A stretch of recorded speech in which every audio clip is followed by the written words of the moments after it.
wages, prices, price controls, rent.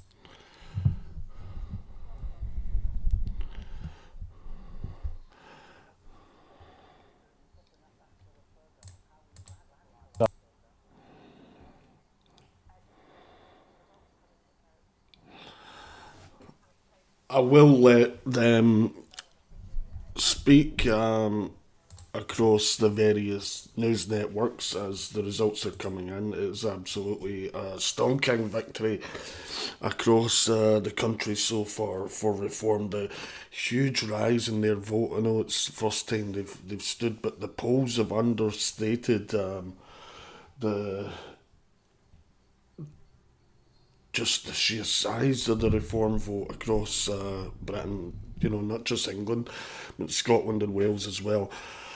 And it reminds me of the shy Tory days when people would vote Conservative but wouldn't tell pollsters or anyone else they were going to.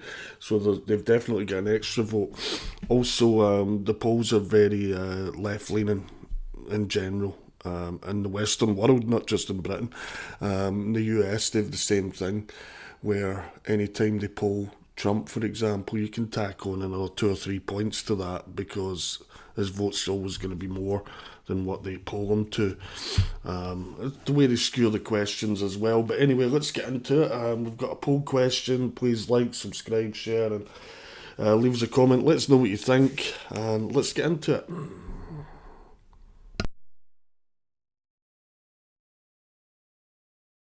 So in Perry Common, Reform took that seat from Labour with the share of 1,020 votes. That's compared to just 487 votes that Labour candidate received. In Gravelly Hill, Labour were able to cling on to that seat with 620 votes. In Perry and Hay Mills, the Greens party took that one. That's quite interesting because Highsley is an area that does have one of those depots, and 87 strike here in Birmingham has been one of the key issues on the doorstep. Reform also took Shard End, and the Conservative Party, Adam Higgs, was able to cling on to his seat in Hayters Heath. So it's a mixed picture at the moment, and I suppose this reflects, doesn't it, what we're seeing nationally as well. There are 101 seats up for grabs. At the last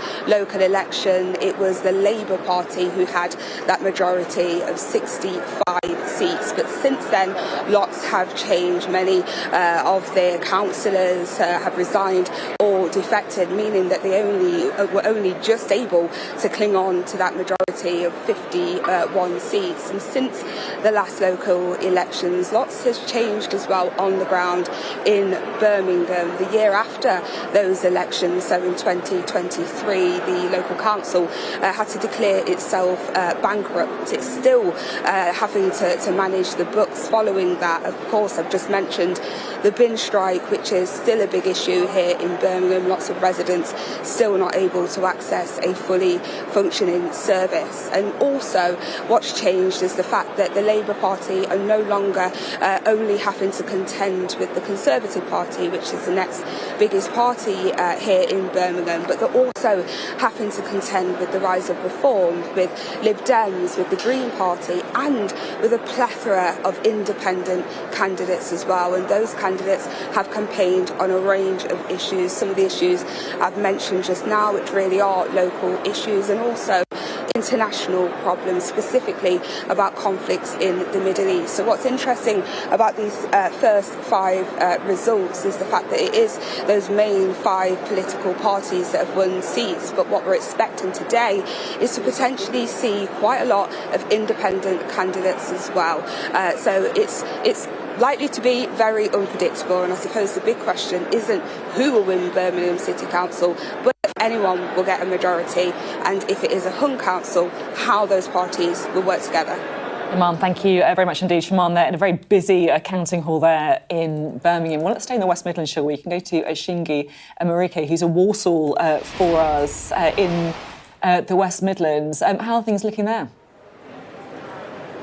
Afternoon, Sophie. So the counting here is underway, but there are no results as of yet. I'm sure we're expecting some of the first ward results to start coming through imminently. And here in Walsall, it's an election in which all 60 council seats are up for grabs, and that is a council in which the polling is suggesting will move from being held by the Conservatives to Reform. And the reasons for that are multiple, but some of those include the fact that the demographic here is slightly different to the demographic in the rest of the West Midlands. Take Birmingham, where Shaman is, for example. This demographic is less ethnically diverse and slightly older, and those are where Reform can expect to pick up votes. And it's also a Brexit voting area. 68% of people here voted to leave the European Union, and Reform will lean into that sentiment as well, I'm sure. And over the course of the morning and now into the afternoon, we've had the chance to start speaking to people who are here, the various election agents, the various members of each party. And we spoke to the leader of the council, who's a Conservative, and he told me a couple of things I thought were quite interesting and quite telling.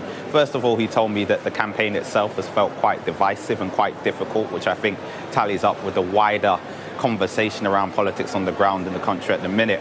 And he also said to me that people here are still relating to larger national issues. These local elections are about things like potholes and bins and local services, but somehow those national issues are cutting through. He was talking specifically about Reform, who are threatening to take the council here, and he was telling me about how people on the doorstep were telling me about migrants. People on the doorstep were telling me about immigration issues, but I can't deal with those and I don't deal with those. So it's a reminder of the fact that Reform are picking up on the wider national sentiment on a ground level. And I also wanted to talk about the politics of fragmentation.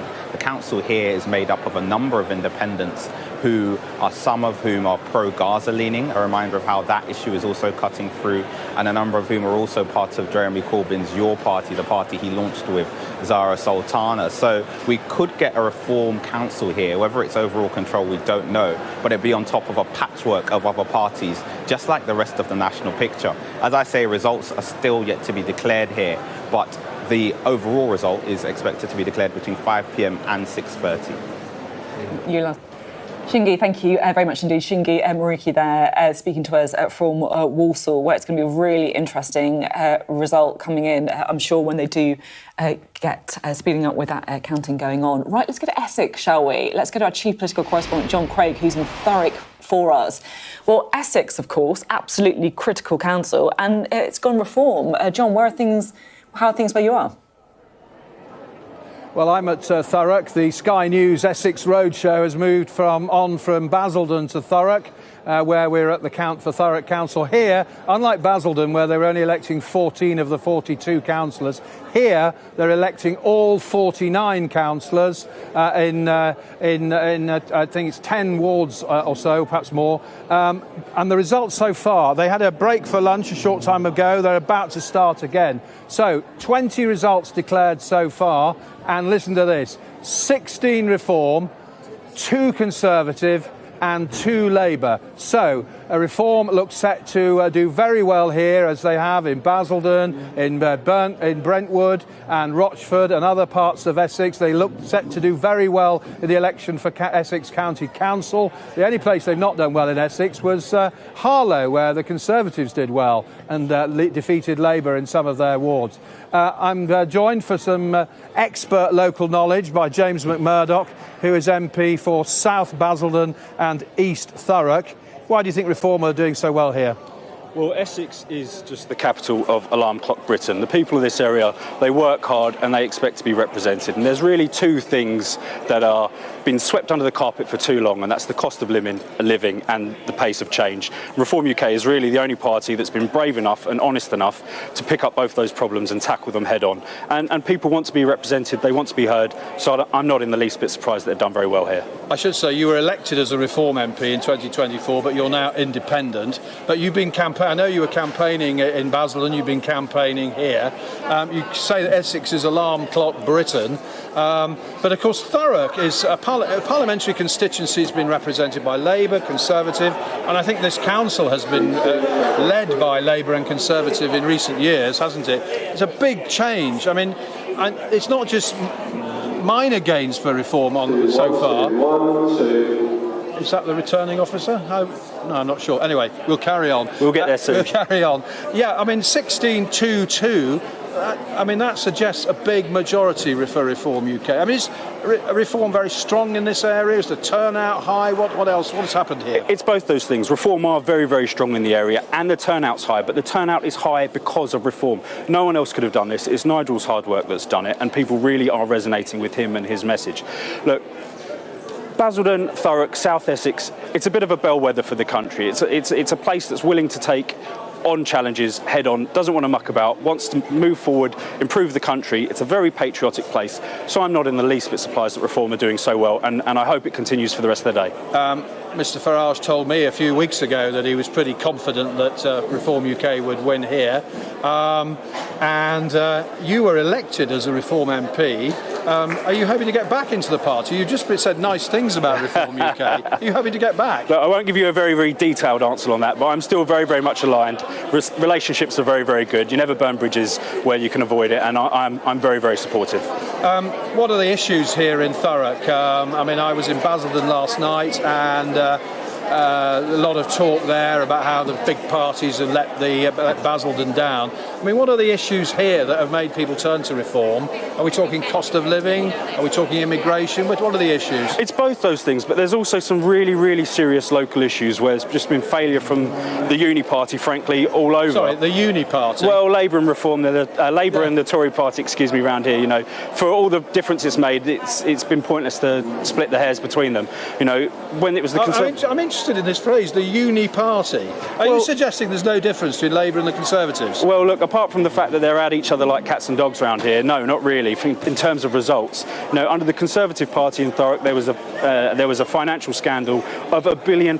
You know, Thurrock and Basildon is not a huge place, and they managed to blow £1 billion in Thurrock, £700 million worth of debt in Basildon. And if you don't mind just me touching on local government reform, because I know Nigel's spoken about it, you know, this is the thing that drives me crazy about politics, and you just don't see it in business. They start off with an objective and they reach a conclusion which completely ignores it. Basildon and Thurrock combined is around 330,000 people. When they were talking about local government reform, they set a minimum floor of 500,000 residents. They're well under that, and it's two of the most indebted parts in the region. The whole thing's nuts, and it's done because it suits Labour. OK, they're local issues, but when we were in Basildon overnight, the defeated candidates were saying that Reform had done well because of national issues, dissatisfaction with the Keir Starmer government, and it wasn't really local issues. And we've seen this before. I mean, back in, what year was it, 2022, when these councils were last for, there was a vote against Boris Johnson, and now there seems to be a vote against Sir Keir Starmer. Must be national issues rather than local issues. The national issues are very much playing into it, but they're not alone. And look, this is a very engaged community. You can see that by the turnout and why it's so high here. Do you know the turnout figures incidentally? It's around 50% in a lot of places, and some places even higher. We found it's enormous. That in Basildon last night. I mean, in some of the wards it was over 50%, and a lot it was the high 40s. Yeah, and look, we're picking. I like this phrase, but we're sort of eating everyone's sandwiches. You know, we're Conservative, Labour, but also, like I said at the beginning, with sort of the Nigel effect. We're bringing people out who'd given up and just didn't want to. You know, we've seen results where second place is 500 votes and we're getting 1,500. So there's a lot going on here, and people really, really need a bit of change. James McMurdoch, thank you very much indeed. The Nigel effect. We heard about the Nigel effect when we were in Basildon overnight. Clearly, the Nigel effect is working in quite a few places here in Essex. Back to you, Sophie. John Craig, thank you so much. John Craig there in Thurrock. You know it's a serious election programme when you've got John Craig on. Can't get enough of it. Just looking at the bottom of my screen there, you can see Labour holding on control of Knowlesy. It has been a Labour majority since 1973. They would have lost control, though, if they'd lost 8 of the 10 seats defending, so perhaps a little sigh of relief in Knowlesy. Burnley also remaining as no overall control. We'll dive a little bit deeper into these results when we get them in. But we've got Ed Conway here. Ed, you were saying earlier that you just get so much data. Yeah. I guess the difficulty is pulling the narratives from it. What have you been looking at? Well, you know what? It's like when you're looking at those results on Knowlesy and elsewhere. And, you know, Pendle was another one. Looking at Pendle, when you look beneath the surface, it looks really tough for Labour, but you kind of have to look beneath the surface. And so it's only when you look at kind of some of the ward level data that you see there's some places where Labour were basically winning last time around, and this time around they are kind of in last place. And so we'll kind of have more of that dissection. But shall I do a little bit? I've got another map actually. Let's go for maps it. Are quite useful. Let's buckle up. We've got a map. Let's do it. Maps are good. It's quite a good way map. of just like seeing the shifts, particularly given that we have that extra bit of data. Actually, I'm going to just whiz past. There's a first bit which is just the state of where we are at the moment. Well, actually, no. I mean, you've got to talk about that, haven't you? You've got to talk about that turquoise bar. And just the extraordinary... I mean, basically this is Reform kind of starting pretty much from scratch in terms of this election, but just look at how far ahead, by far and away the biggest gainer. It will be interesting to see whether, where this bar goes in the coming hours as we get more results through from London, because this was always the moment when we get those London counts that everyone was expecting the Green Party to kind of see their performance. Kind of Lib Dems, a bit of both really, but obviously when it comes to, the biggest losers... Conservative Party, and I'll show you something in a second that kind of gives you a gauge as to whether this is a good or a bad night or a good or bad day for the Conservative Party. But the Labour Party, it's hard really to, not just down by 365, but maybe you can just make out microscopic. The thing with this though is everyone that the Lib Dems, the Greens are painting it as a massive victory, and just in terms of reforms, when they're like traditional insurgent parties, and Reform have redrawn the map entirely. Even if Green do well in London, they're not even in the same stratosphere as Reform. And it has been hilarious to see the Conservatives out painting this defeat as some form of victory as well, but that's just politics for you. If we could have a bit more honesty in politics, we could see that Reform are a force to be reckoned with. Look at the map of just this council havering here. They're redrawing the whole map in a different colour. What kind of colour is that? Teal? They're calling it the teal wave. So yeah, it's just... In terms of they need a bigger voice in Westminster, it is a farce that they only have 8 seats in Parliament when they are even at the last general election they were the third biggest party in terms of overall votes. So it's pretty shocking. I'll let them carry on. And if there was one now, they would be the party that had the most overall votes. That's what the polling says. And the polling is lowballing them. As we've said, there's a shy Reform vote out there. But let's let them carry on. Oh God, look, Diane Abbott's out and about. Shut up, Diane. She's an absolute just joke. Look at how that vote share, and this is something we are going to come back to time and time again. Look at how that vote share of the main parties, it's actually been falling over time. So, whereas, Zach Belansky talking about this being the end of the two-party system, really, it's been kind of shrinking for quite some time. And now we get to this moment here. So that's 2026. These are the results we have right here. And look at that enormous chunk for Reform. But look also at just how small, how tiny that the amount taken up by the Labour Party and the Conservative Party are there. This is in Havering. So we're just looking deep beneath the numbers at the history here. I mentioned a moment ago, we're going to try and give you some sense as to, because we're getting the numbers counting, and you can see on the bottom of your screen, you can see kind of where we are, the number of councils that we've got so far and how that's going to change over time. And also we've got the Scottish Parliament coming through, Welsh Senate coming in as well. But for the time being, OK, these are the numbers right now. And if you kind of look at where we are and extrapolate kind of where we might be heading in the future, here's a way of thinking about it. Now, this is not definitive because, as I say, it's just a relatively crude extrapolation of the numbers that we have so far and working out what that would mean if that continued over the course of the next few results. But if that continues to kind of where, once all the numbers are counted, then you're talking about Labour losing 1,330, give or take, seats across these English local elections. And that, broadly speaking, you can see here, if they lost fewer, it would be good. If they lost kind of that much, it would be okay. If they're losing kind of between 1,000 and 1,500, we're into bad territory. This is not super scientific, but bad. But they're not quite in terrible territory. So bad right now for the Labour Party. I know that you've got a result, Sophie, actually. So, do you want to do your result? I've got the Conservatives as well. I love it. Let's. That's the Labour Party, and that's kind of where we are right now in terms of our age. I mean, bad but not terrible. Not great, is it? But let's bring you a few more results, shall we? This is Himber. I'm going to go to Lancashire first. Labour have lost control of this council to no overall control. The Conservatives down 2, and again, it's just telling the story of the night, isn't it? It's a fracturing of the two-party system. Reform are up 8 seats. What's interesting here was that the Lib Dems didn't even bother fielding any candidates in Hinburn. So you can see there, Reform, the big winners there in Hinburn in Lancashire. We can also bring you, I think, a couple of other ones too. Let's go to Burnley first.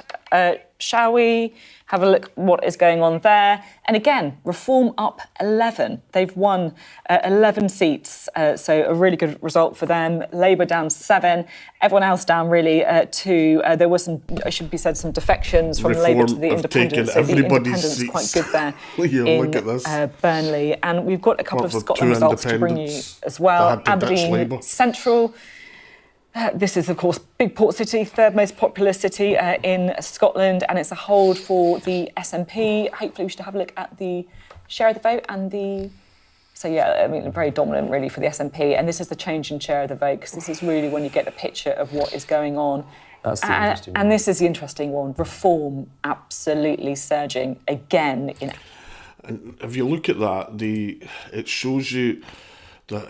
The media keep trying to paint Reform as a right-wing party. They're a pretty centrist party in reality, based on not necessarily their policies, but based on where the public is in the United Kingdom as a whole. And where the United Kingdom as a whole is Reform taking votes away from the Conservatives where they're strong, and taking votes away from Labour where they're strong. It is a vote that's saying we're done with Labour and the Conservatives. We need something else. We need someone that's going to come and be honest about the situation that we're in, the various situations we're in, and what's happened to Great Britain as a nation. It's ridiculous. People aren't happy, and if you look at Scotland, though, SNP are polling about 40% of the vote. So if you combined all the unionist parties, they would win every seat. The SNP would win nothing. So they're proof of that again. But look at the gain of Reform here. Look at the collapse of this time, the SNP vote. But the SNP are unpopular in Scotland now, but they're going to win this Holyrood election in Scotland because of the collapse of Labour. That's the reality here. And in this scenario, Reform have took votes from the Conservatives and from the SNP. That says a lot, that really says a lot about the general feel of the whole country. So over the next week, politicians are going to try and spin this, that it's about this or it's about that, and it's the politics of hate or fear or whatever.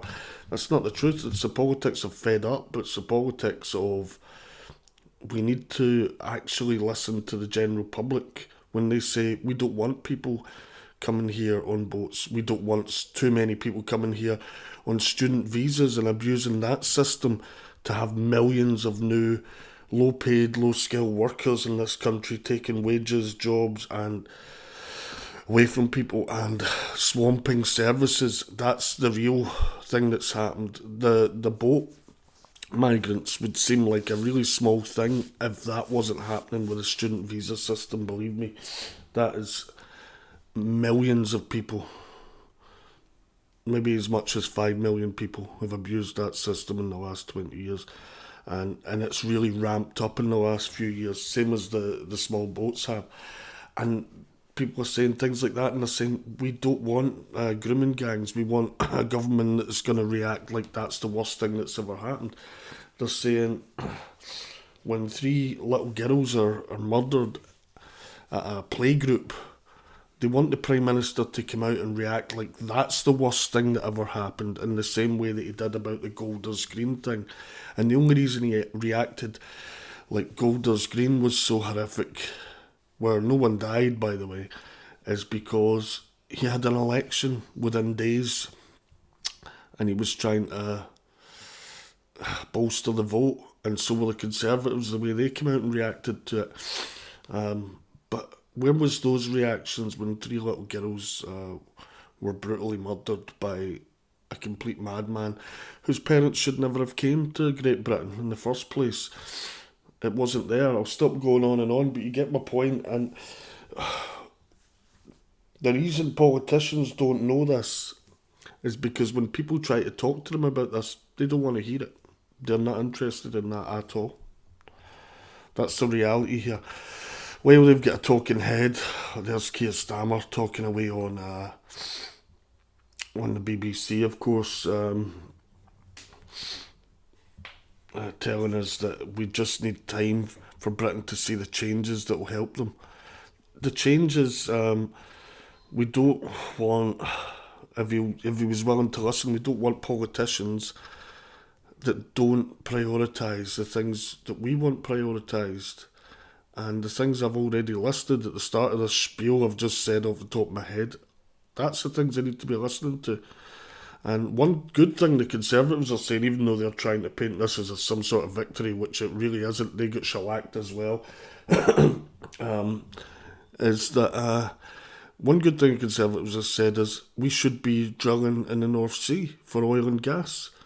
Norway are drilling at record levels, by the way, and we are buying it, the oil and gas from Norway, in a ridiculous scenario where we have more than they do. But we're not touching it because of the uber-liberal, London-centric dinner party set that, I've got this green agenda. Well, it's okay to have a green agenda, but we're buying oil and gas anyway, so let's produce our own and have it cheaper for people. Right now, it's costing Americans at the pumps 60p when you convert it, 60 pence a litre for petrol at the pumps, and they're complaining their prices are too high. That's their high watermark in prices for fuel. If we were at 60 pence a litre for fuel here, it would be a boom period for the British nation. It's absolutely shocking. That's Downing Street. I wonder how long that guy will be in there. Across the board, you can see the reality of these results.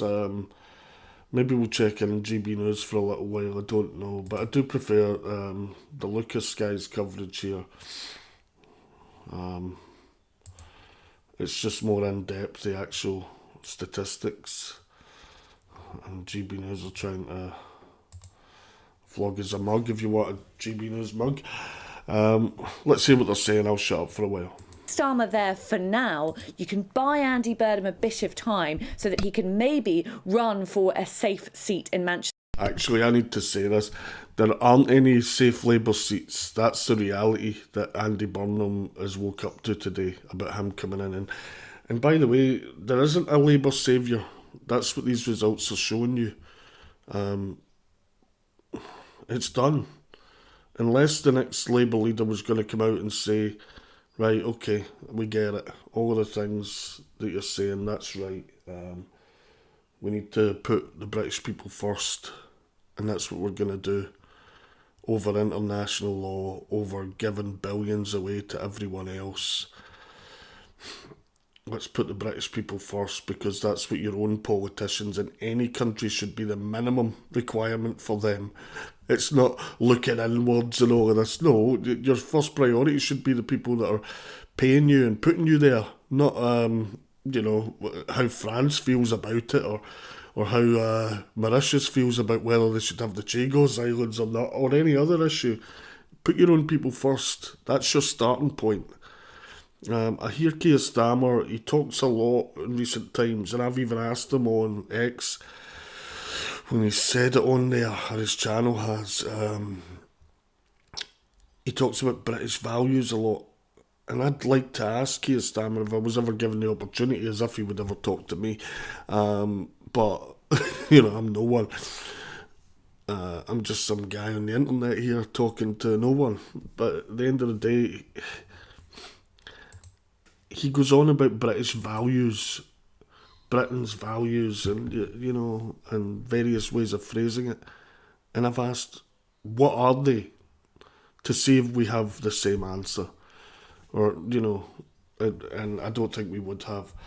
Let's hear what's going on here then, and I'll shut up, and I'll flick back probably to Sky News, but we'll catch up with us. He's in Aberdeen, see what's happening in Scotland.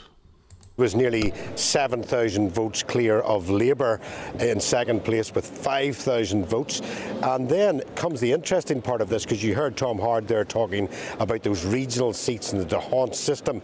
That really, your first count numbers really go into the mix for your regional seats.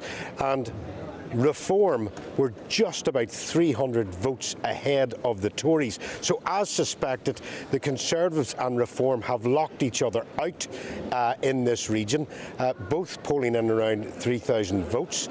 And what will happen then is that means that those numbers, Labour will take that second place, and that adds to the regional seats that they can get. So the warnings that were coming from the Tory party that they may lock each other out are very, very real indeed. Now, there's another 5 seats to be decided here.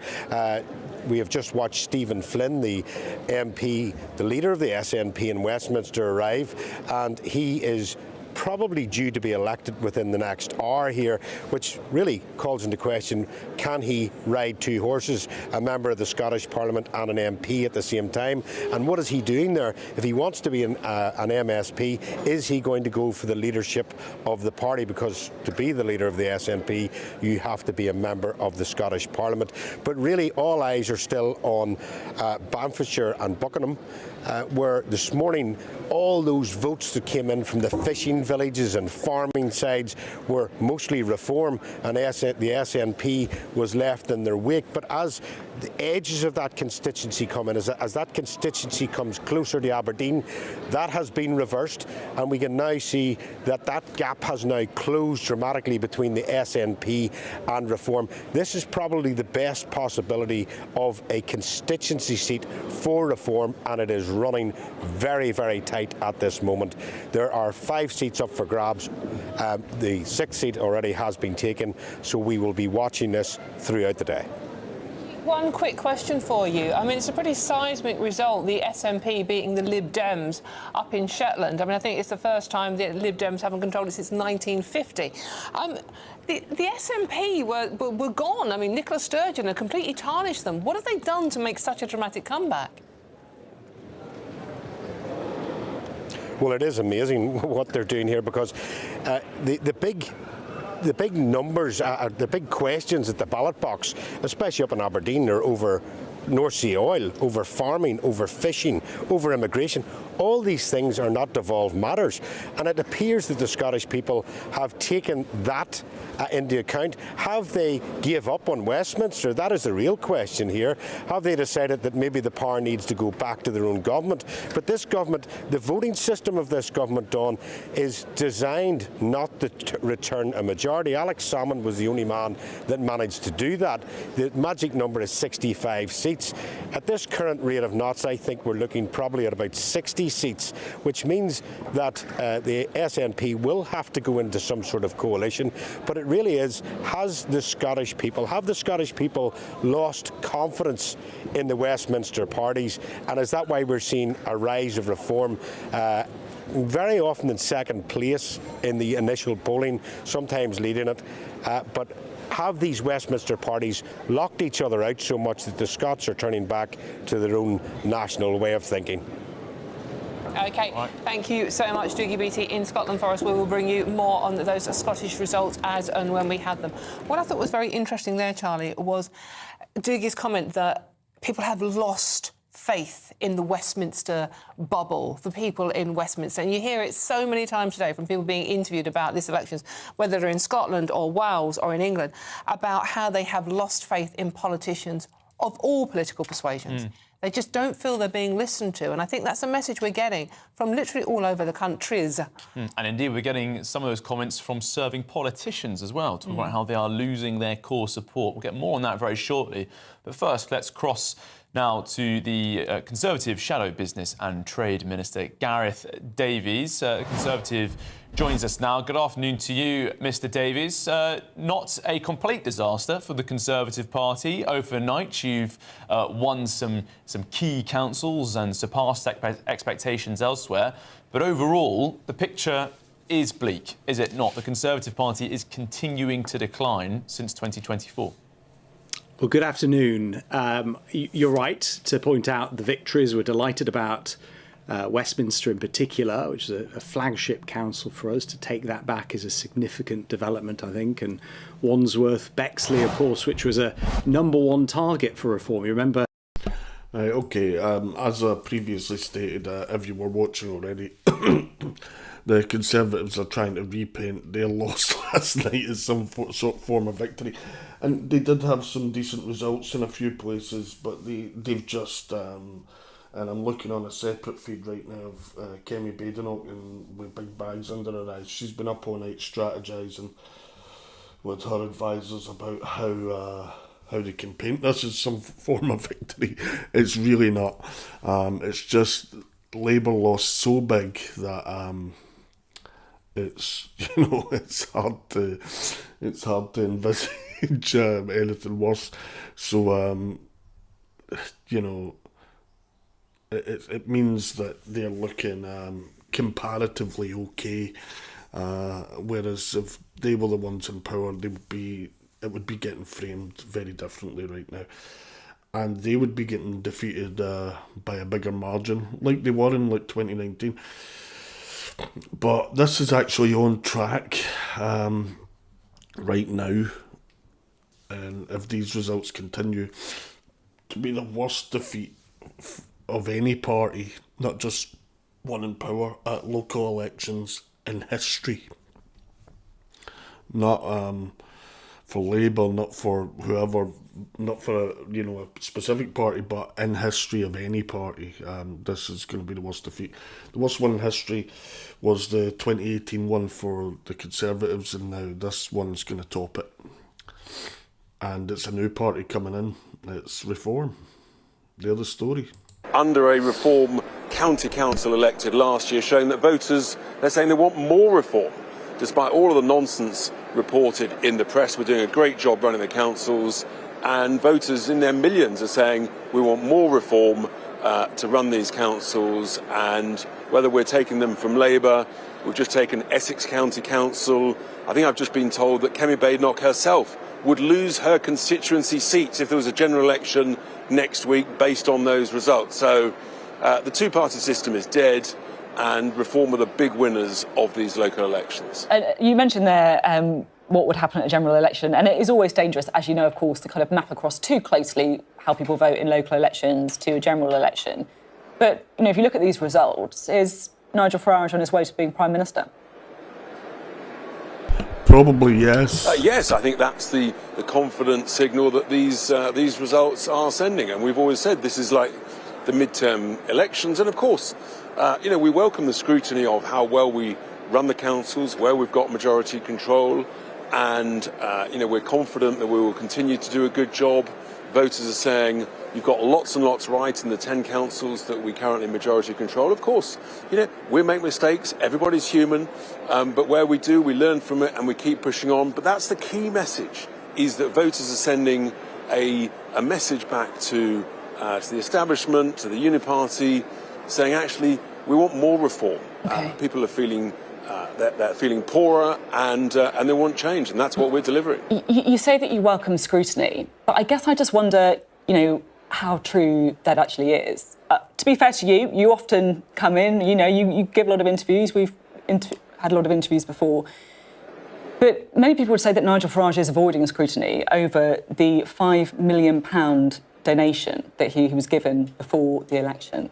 At what point does Nigel Farage, if he does want to be Prime Minister, which we've got to take seriously at this point, have to actually act like Hopefully, most yes, of the other absolutely. party leaders and sit down for a proper interview about what exactly happened there? Well, do you know what Nigel's been doing? He's been campaigning across the country. It's already begun. The establishment that go to the same dinner parties as the establishment politicians and the establishment media are going to now try and take down reform, and they have been already, but now they'll kick it into hyperdrive. There'll be a new scandal every week, but they could do that to the existing parties. They just choose not to. Wants an interview with Nigel's, but his time is precious. He's talked about it. I actually don't care who it's with, by the way. I'm not pitching for myself. I'm just pitching for somebody. I know you're not Somebody. precious, but Surely. well, he's talked about it. He's given interviews. What interviews has he given about it? There's no one who talks to the press more. He talked about it in a press conference just the other day. What interview has he given on it? Like a sit-down interview? What interview has he given on it? Well, maybe he was standing up when he was busy between campaigning. You know what I'm saying? Because a press conference is not the same as an interview. The full results aren't even in yet, and this is how Sky News are skewing this election result. Is whereas all these politicians have all had dodgy donations, and hey, I'd like to know as well, but treat them all by the same standard then. Don't take down one to suit the Conservatives or Labour. And if you think that the news don't do that, you're not paying attention. Honestly, the Keir Starmer shouldn't be in power, for example. We all know that at this point, but they run cover for him.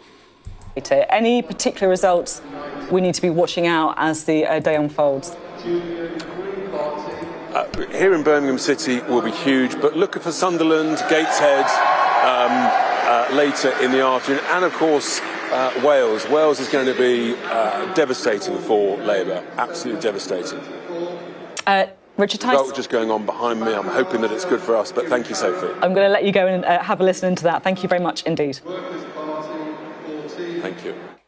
Richard Tice there talking to us from Reform. Let's have a little look at, shall we, at some results. We can see there at the bottom of my screen, I'm reading off Nuneaton and Bedworth remaining no overall control. An awful lot, of course, riding on constituencies in Westminster like that of Nuneaton, always a classic bellwether, that remaining under all control. But just look at the change in votes there. Reform up 15 seats, Labour are down 8, the Conservatives are down 8, the Greens have added 1. And I think once again, this is adding to the narrative that we were just hearing from Richard Tice, that Reform are really picking up an awful lot of votes in these councils. They're taking votes from both sides. That's all over the country that's happening. That's the reality of this election. They're taking votes from the right and left, and they're sitting in the centre where the majority of the British public are saying, treat us properly, treat us fairly. I'm not trying to butter up Reform here, it's the reality of it, and politicians haven't been listening to the general public. Under no overall control. Well, let's bring back in our panel, shall we? Former Labour Shadow Chancellor John McDonnell and the former Conservative Minister Michelle. I can't take John McDonnell seriously. I don't know why he's on there at all. Used to be an apologist for Jeremy Corbyn, and now we have to listen to him. I've got no interest in listening to him at all. GB News still got the Conservative guy on. They have. It's unreal. Let's see what's actually happening on here. Let's get an update from the BBC. Retain control of the Senate. And we're hearing reports that the Welsh First Minister, Elena Morgan, could lose her seat. Well, our Wales correspondent, Thomas Morgan, is at the count in Cardiff. Thomas, what can you tell us here? Yeah, we've had multiple sorts now, and really it seems like a given. Labour openly admitting that it looks like the First Minister, Welsh Labour leader Eluned Morgan, is going to lose her seat. That would be absolutely extraordinary. They're also admitting, Labour, that they're on course to win only 10 seats. Now, the Senedd have actually extended from 60 seats to 96. They had 30 in the last election. To go down to 10 is quite astonishing, really. It just shows the shift away from Labour in Wales. To lose the First Minister, to lose the Welsh Labour leader, and to go down to 10 seats is extraordinary in itself. Where will they go? Who is going to come out on top? Is it going to be Reform, or is it going to be Plaid Cymru? Interestingly, we have heard from a former Plaid Cymru leader. He was not as bullish as possibly expected about Plaid Cymru, more bullish about the bloc on the left side and the number of votes that left-leaning parties might be getting overall, seeming to think that as a bloc they would win enough, but interestingly not categorically saying that his party, Plaid Cymru, would potentially win enough to form a minority on their own, or maybe get as many as expected. So it'll be really interesting to see who wins there. Now, we were expecting imminently to hear from a result from our first count from Blaenau Gwent, Caerphilly, Rhymney. We've just heard that's now going to a recount, and that is not unexpected at all, really. Because of the new voting system, it did mean that recounts were going to be likely, and the first one has gone straight to a recount. Thomas, thank you. Well, the English local elections have widely been seen as a test for Keir Starmer. Despite early results showing major Labour losses and Reform gains, he says he's not going to walk away and plunge the country into chaos. Well, our political editor, Chris Mason, is with us now in Westminster and give us an overall idea of what's happening and just what all this will mean for the Prime Minister, Keir Starmer, here. You get a sense, Lewis, just from your conversation there about the picture in Wales, at how cataclysmic it looks for Labour there. And you wonder how that plays into the psychology of the Labour Party, the Labour movement, as they dissect in the coming hours and days the magnitude of that expected defeat. Layer on top of that the picture that we can see around England and an emerging picture in Scotland, and loads of soul searching for people within the Labour Party, I think including within Downing Street, about how they frankly try and get more popular quickly.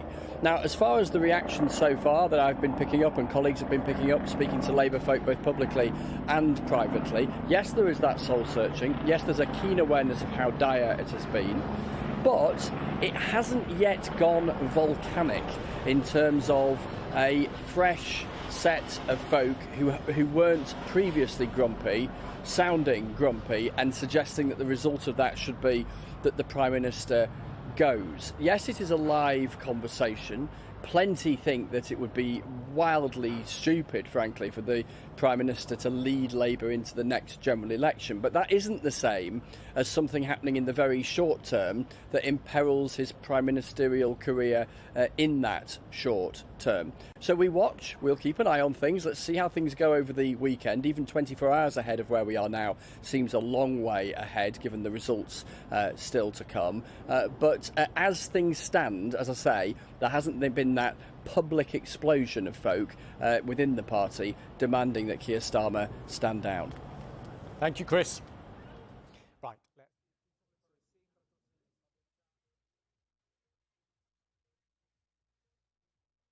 The Prime Minister. Well, there you have it. That's the update from the BBC. It went a bit funny there. Let's hear from Keir Starmer. Why not? On the trajectory you're going on, by the end of the play, over 1,500 Labour councillors could have lost their seats. You just said that you take responsibility. Did you contemplate this morning that the responsibility is that it's time for you to go and to resign? Let me be clear, these are really tough results. I'm not going to sugarcoat it. And we have lost brilliant Labour representatives, people who put so much into their communities, so much into our party and our movement. And the voters have sent a message about the pace of change, how they want their lives improved. May was elected to meet those challenges, and I'm not going to walk away from those challenges and plunge the country into chaos. Yeah, they've sent a message that they want to change you. Well, they've sent a message that the change that we promised That was good. isn't being delivered in a way they can feel, and also, frankly, they're fed up with years of the status quo. But we were elected to deal with those challenges, and I'm not going to walk away from that and to plunge the country into chaos. Did you contemplate that the problem might be you, that you might need to go to help Labour win these seats back? Did you even contemplate it? Do you acknowledge it as a conversation even? Look, I think it's absolutely clear that the electorate are fed up with the fact that their lives aren't changing quickly enough. And this has been going on for a very, very long time. I think that we were right to emphasise to the country the difficult inheritance we had, the challenges we face, but we haven't done enough to convince people that things can improve, their lives can get better, the hope. And I'm not going to walk away from that challenge. We made a number of calls which were the right calls in terms of stabilising the economy, investing in our public services and not getting dragged into the Iran war. But we also made unnecessary mistakes. And my job now is to set out the steps that we will take to bring about the change that people want and deserve. To be clear, you are not going to resign. No, I'm not going to walk away and plunge the country into chaos. We were elected to deal with these challenges, and that's what we will do. Has Ed Miliband asked you to set out a timetable for your departure? Well, I think Ed Miliband has dealt with this and made absolutely clear that he supports me. What do you say to those in your party that are really upset with you, they don't think you're getting it, and they're calling for your resignation? What do you say to would-be challengers and the party? What's your message? Well, I think it's very important that we don't sugarcoat these results, so I'm not going to do that. They are tough results, I accept that. They reflect voters who don't feel that their lives have changed enough or quickly enough, and that's been going on for a long time. We were elected to deal with that, and I'm not going to walk away from that responsibility and plunge the country into chaos. Final question. One of your own top team messaged me this morning and said that you are the reason that Labour risks handing the country to reform, that you are the problem. What do you say to that? That if you stay on, you will hand the country to reform? What I'd say to that is we won a landslide victory in July 2024. I led our party to that victory. That is a 5-year mandate to change the country. Yes, there are difficult conditions. The inheritance was terrible. The international context is very, very difficult. But we need to inject that hope and convince people that things can and will get better. And that's why... That's enough out of him, honestly. The hope is that we need a centrist party with a centrist leader with common sense policies saying we'll put the British public first like every other country does for their people. Outside of the Western world, the whole of the Western world's got a few problems in that regard with leaders. But the champagne socialist, uber liberal dinner parties in London where they decide they know what's best for the peasants, that's got to be over. That has to be over. That's not working for Britain at all. Let's jump back across to Sky News. We'll see what they're saying. To Sky News. Let me know if you agree with me or if I'm an idiot or what. Either way, drop a comment. Places Blaen against Caerphilly Rumney, they believe they're going to get 3 seats there. Cardiff Penarth down in the south. We've got to keep a real eye on places like Merthyr, those post-industrial heartlands which Labour have ruled for so many decades. That is where Nigel Farage has been over the last 6 months to a year, campaigning not just on Welsh policies, but he's been here launching stuff for England as well. He believes that the problems in Wales, the disillusionment felt in those valley towns is an example of Labour's failure since devolution began 27 years ago. But that note from Labour really is damning. They are predicting officially, Labour, that they're looking at 10 members of the Senate out of the new 96. It is an absolute disaster for Labour. And one final point, just having travelled the length and breadth of the country over the last 6 months or so, there is real anger at not just Labour in Wales, but at Keir Starmer. People have told me that what happens in number 10 directly affects how they vote in Wales, even though on many of those issues, it's not controlled by the Senedd.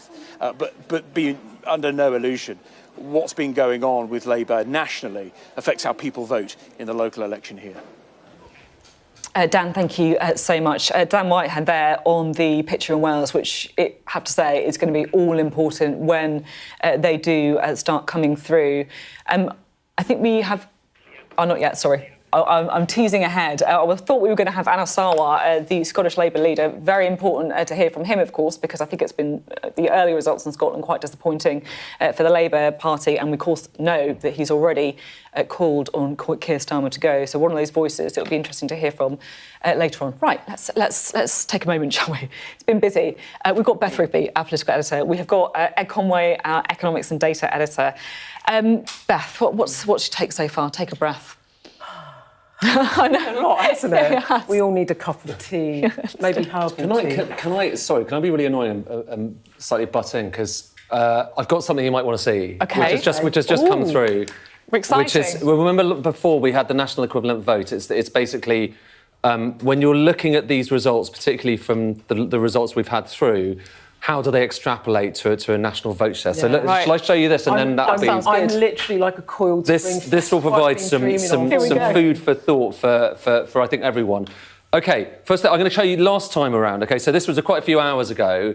This was how it looked. This is last time. Okay, so I'm going to update these numbers, but I just want you to remember that that's Reform 31%.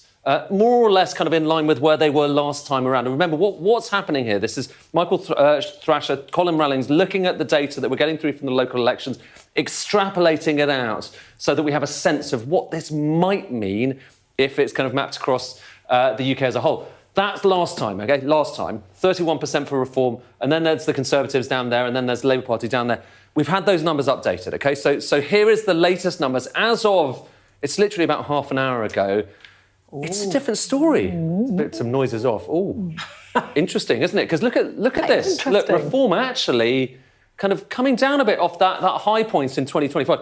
Still, enormous kind of clear water between Reform and the Conservative Party. But actually, the Tory Party are up a bit there. And actually, that Labour line, yes, it's still going down, but it's not going down as much, as steeply as it was before. So it's down to 16% now.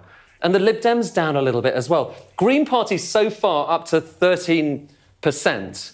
But, you know, a couple of things to note. OK, so these are the latest numbers as of about half an hour ago. We're gonna have one more update of this potentially as they start to settle. And, you know, you've got numbers coming through. Suffolk was a pretty good number for Reform. So who knows, that number could shift a bit. But so far, that's the big picture. And I'm going to show you one other. Can I sneak in one more chart? Yeah, definitely. I'm going to sneak in one more chart, which is when you take that and look at the state of all of these vote shares, what does that imply for the story? I guess the story we're going to be talking about for a while, which is about two-party politics and how that's shifted, you know, into historic territory. Well, look at this. Okay, so this chart goes back to 1973, and what this is doing is basically taking the two-party vote share, Conservative and the Labour Party, and looking back from the 1970s through to the 80s, through to the 90s, through to the last few decades, and look at how that has come down. But more to the point, look where it is now. So that's 50%. So if you're above that line, that's half of the vote held by the main two parties, or at least historically, the legacy parties, as some people are calling them now. For most of, basically all of history going back to the 1970s, they have more than 50% of the vote. Now, the last kind of elections, local elections and this election, that's 36%. So 36% combined vote share. And that is what people mean when they're talking about this moment in history and how the history of politics in the UK has been all about two parties. And now here we are with those two parties having 36%, a third down from above a half of the share, just above a third of the share. So very striking numbers. As I say, you know, so that's the latest, and it will be updated. But what's interesting, I'll put it back on the screen just in case we're going to kind of swipe over to it. You put it back. I'm so interested I'm in this. comparing it on last year now. And this is, I guess, it was a huge high point for reform, wasn't it, last year? So were we expecting it to settle down a little bit, or do you think actually this may be a sign that it's peaked? I mean, who knows, I guess. It's starting to settle down, OK? So 30... And at the start of the night, I mean, it was Sam Coates who was doing this job at the start of the night, thank God. At the start of the night, actually, it was looking even better for Reform, much worse for Labour. And since then, it's converged. And that's just that it's the nature of results. I know, it? but look. So I mean, if you were to zoom out and go, what is this telling us? It is the kaleidoscope, isn't it? It is the moment where I know I'm going to bang on about this, but the big picture of this is a country that was, and I'm talking about England here because obviously Scotland has been a big SNP stronghold for a couple of decades, but it's when red and blue goes to all this. These different colours, this rainbow collection of parties. And going back on what you've got there, in 2025, so local elections last year, Reform came in on 32% of national vote share. Labour were on 19% and the Conservatives were on 18%. I mean, the reason I'm saying it's what will... So I think what will political parties take from this? The Conservatives will grab onto this and say, we're coming back, OK? So this helps that narrative. And Labour, I think, will seize on this and say, Reform have peaked and they're slightly down. But for Labour as well, look at that, 16%. I mean, it's a worse performance on a national equivalent vote projection than 2025. But I think, the party of government. But also, look, what is interesting in all of this is whichever way you cut it, the official opposition, which is the Conservative Party, now have another national opposition, really, which is Reform. And Reform now, by this set of elections, it's not just the polling, it's the reality of the control that they will have across England's councils, the voice they will have potentially in Wales and in Scotland. And it's actually quite difficult for the incumbent party, be that Labour now or the Conservatives in the past, because they've never been tested. They don't have a record. So it's actually quite... How do you fight an opposition when they don't have a record on which they have been tested? I mean, it makes it very difficult. Because they can say, well, we'll just come in and do things better, and you've got nothing to disprove that, really. And it was interesting, Laura Trott basically saying, look at the job they've done in council so far, but it's such tiny little kind of bits of detail, isn't it, for them to go at? We can bring you Anasawa now. Let's go to Scotland, shall we, and have a little listen to what the Scottish Labour leader has to say. It's clearly a disappointing result for us as a Scottish Labour Party. We argued the case for change, made the argument for change, but ultimately it's an argument we lost. But I want to say thank you to our fantastic candidates, our activists, and all those people right across the country who vote for us and voted for us in this election. Do you blame the Prime Minister? Look, throughout this election campaign, I have tried to make this election about Scotland. I'm not going to change that today. Is there a national wave, though, that we tried to overcome but failed to do so? Yes, but right now my focus is on what this election means for Scotland. Should he take responsibility? Does he need to take responsibility? I said what I said back in February, and I stand by that, but I'm going to focus on what this means for my party here in Scotland. And my party is hurting today, and it's my job to hold it together. Will you stay in post, Anasawa? My party is hurting. We're disappointed. We advocated for change. We didn't win that argument, but it's my job to hold us together, and that's a job I intend to do, and we will continue to fight for the change we believe Scotland so desperately needs. Does the SNP have a mandate for Indy Ref 2, Anasawa? I don't believe the SNP will win a majority in this election campaign. I don't believe this election was about independence. I think this election, to be honest, was about a general dissatisfaction with politics. And sadly, there was a national wave in terms of that disappointment, and that's a national wave we failed to overcome. Did you get the strategy? Did you get your strategy wrong, Kieran? Look, we were right to focus on making this a constituency-based election campaign, because I was very clear when I took on the leadership 5 years ago that my ambition and my intention was to change the government here in Scotland and to get to work to improve the outcomes for people right across this great country. And that's the ambition we had going into that election. That is clearly an ambition we have not met. What needs to change in Scottish Labour after these defeats? Say that again. What needs to change in Scottish Labour after these defeats? Look, we advocated and made the argument for change.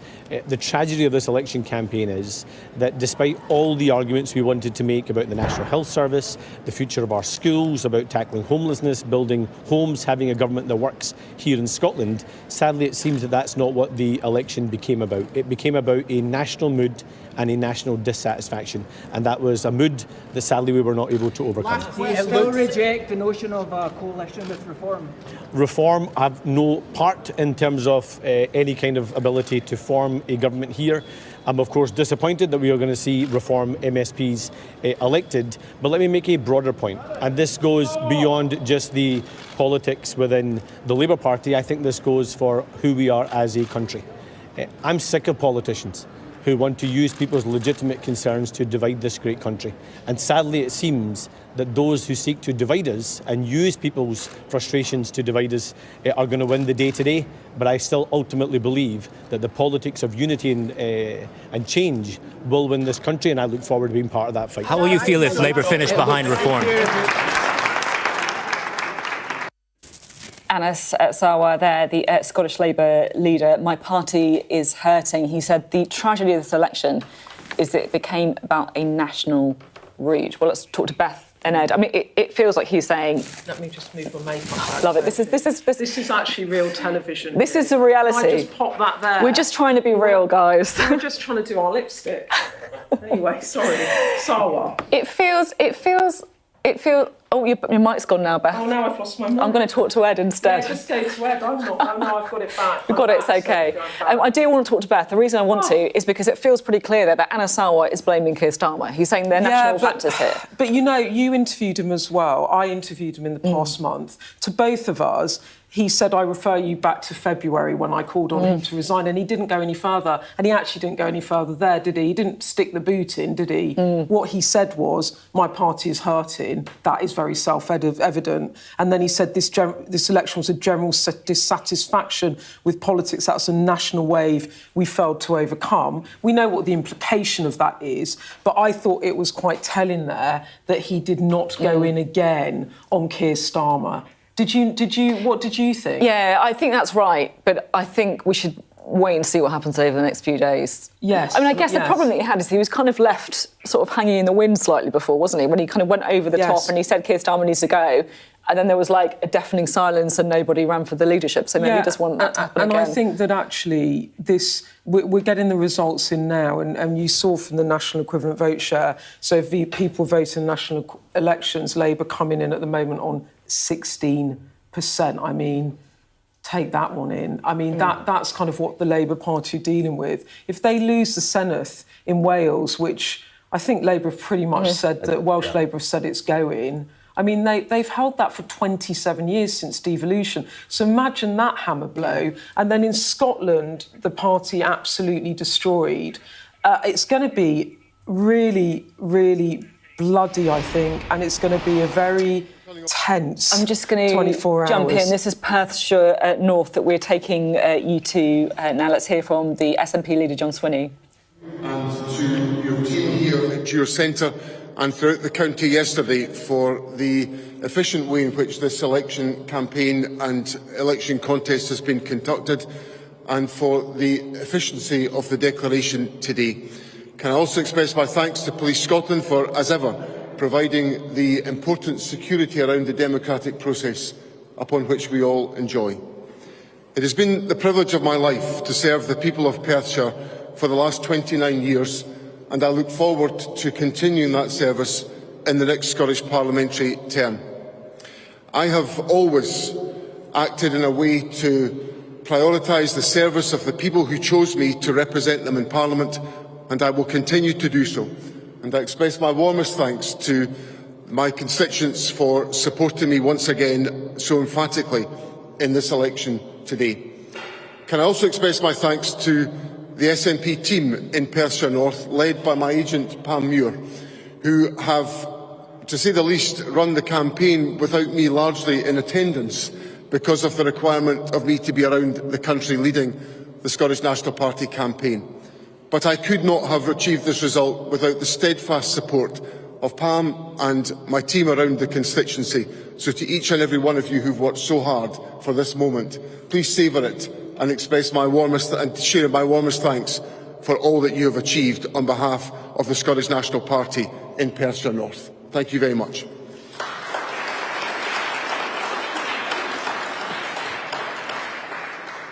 We are at the very early stages of the election count across the country, but it is becoming clear that the Scottish National Party is going to emerge as the largest party in this election campaign. That is for me something incredibly precious, because having devoted my adult life to serving the people of Scotland through the activities of the Scottish National Party, to have assumed the leadership of my party 2 years ago and to take it to the position where I expect us to win the election today is a moment of enormous, enormous significance for me, and one from which I take enormous personal assurance and joy of the commitment that we've given to the people of Scotland, that they have rewarded us in the way that it appears they are rewarding us tonight and today. So to the people of Scotland, I express my warmest thanks for their support in this election campaign, and I look forward to following the results in the remainder of today and seeing more later on today. But I promised during this election campaign that I would devote my life to the service of this country, and I am profoundly grateful to the people of Scotland for indicating that they wish that to continue in the years to come. I will simply do all that I possibly can do to make Scotland a successful country and to improve the lives of the people of our country, and I look forward to doing that in the next Scottish parliamentary term. Thank you very much. John Swinney there, speaking to us in Perthshire North. That result coming through, leader of the SNP, of course, speaking to us there. Well, we're joined now by the chairman of Reform UK, Dr. David Ball, who joins us here in the studio. Good to have you with us. Welcome to the big table. Yes, thank you. Thank you. What do you make of the results so far, then? I'm really pleased, as you can imagine. In fact, it was many hours ago I was in this very studio saying that success for us would look like 1,000 seats. Some of the polls, as you know, are putting us higher than that. I said that was a hostage to fortune, but actually the way things are turning out is pretty extraordinary. For me, Suffolk is my home. We've just taken control of Suffolk Council. Now, this is a tribally very, very conservative seat, so that says something. So Suffolk and Essex, and then, of course, Havering and Newcastle under Lyme. These are great results for us. What would you say to the Conservatives? Because the Conservatives are starting to say, look, you know, it's bad for us, OK, but there are the green shoots of recovery in some areas of the country. Where? What would you say to that? I would say that I think they're in desperate trouble, actually. I think what you're seeing is actually almost they're being consigned to a footnote in political history. And certainly, am I surprised with these results? I think I said to you the last time I was here, I've been going around the country, 10 months I've been on the road, so I'm very pleased that's over. But actually, when I'm out and about, this is exactly what people are saying. It doesn't matter where I go. You're pleased it's over? Didn't you enjoy it? No, of course I enjoyed it. I quite like to have some sleep. Fair enough. But it doesn't matter whether I'm in the Isle of Wight or Hull or Liverpool or Scotland or Wales. The Westminster bubble is so disconnected to what is actually going on in this country. And so we were talking about potholes, we were talking about council tax, we were talking about bins, all the things you should be talking about in local elections. That's not what they want to talk about. They want to talk about national issues. They want to talk about the rudderless Labour government. That's what came up time and time again. Do you not think, though, that part of what these results are is the country having voted out the Conservative government in 2024 and then voting in Labour and being disappointed by the change measures not delivered, that Reform is really benefiting from that dissatisfaction? This isn't just about potholes, and it is also about a dissatisfied public that have tried the Conservatives, they've tried Labour, and now they're turning to you, and you are benefiting from that. And I think that isn't Westminster bubble. That's a general feeling in the country. 100%. And so, essentially, what people are saying is that it doesn't matter who you are. What the Labour government has done is pretty much crippled you. If you run a small business, for example, they are really struggling. The employer national insurance going up from 13... You can shut up for a little while. I'm going to jump over... By the way, there's a hostage situation going on in Germany that I'm keeping an eye on. If we get some news about it, I will check it out. I want to talk about this, the SNP vote. Even though they're going to win in Scotland, their vote share's fallen. Who do you think it went to? Reform? There behind me of your fellow MSPs. You then have to stay in power by sustaining the confidence of that Parliament behind me there. You might need the Greens to get the confirming vote and the Liberal Democrats to stay in power with the budget deal. Well, let's now go to David Wallace-Lockhart, who's got looking at the state of Scotland.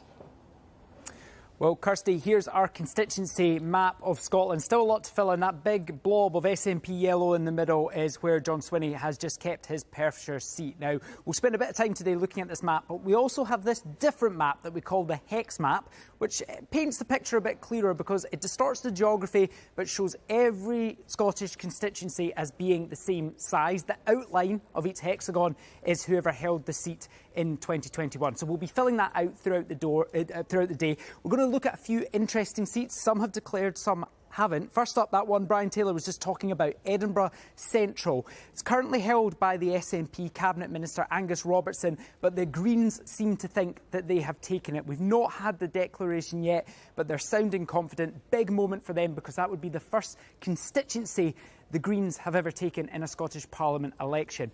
Now, a seat that has declared, actually the most interesting seat so far, I think it's fair to say. I'm going to have to go to the far north of Scotland, all the way into our Holyrood chamber here to get next to Shetland.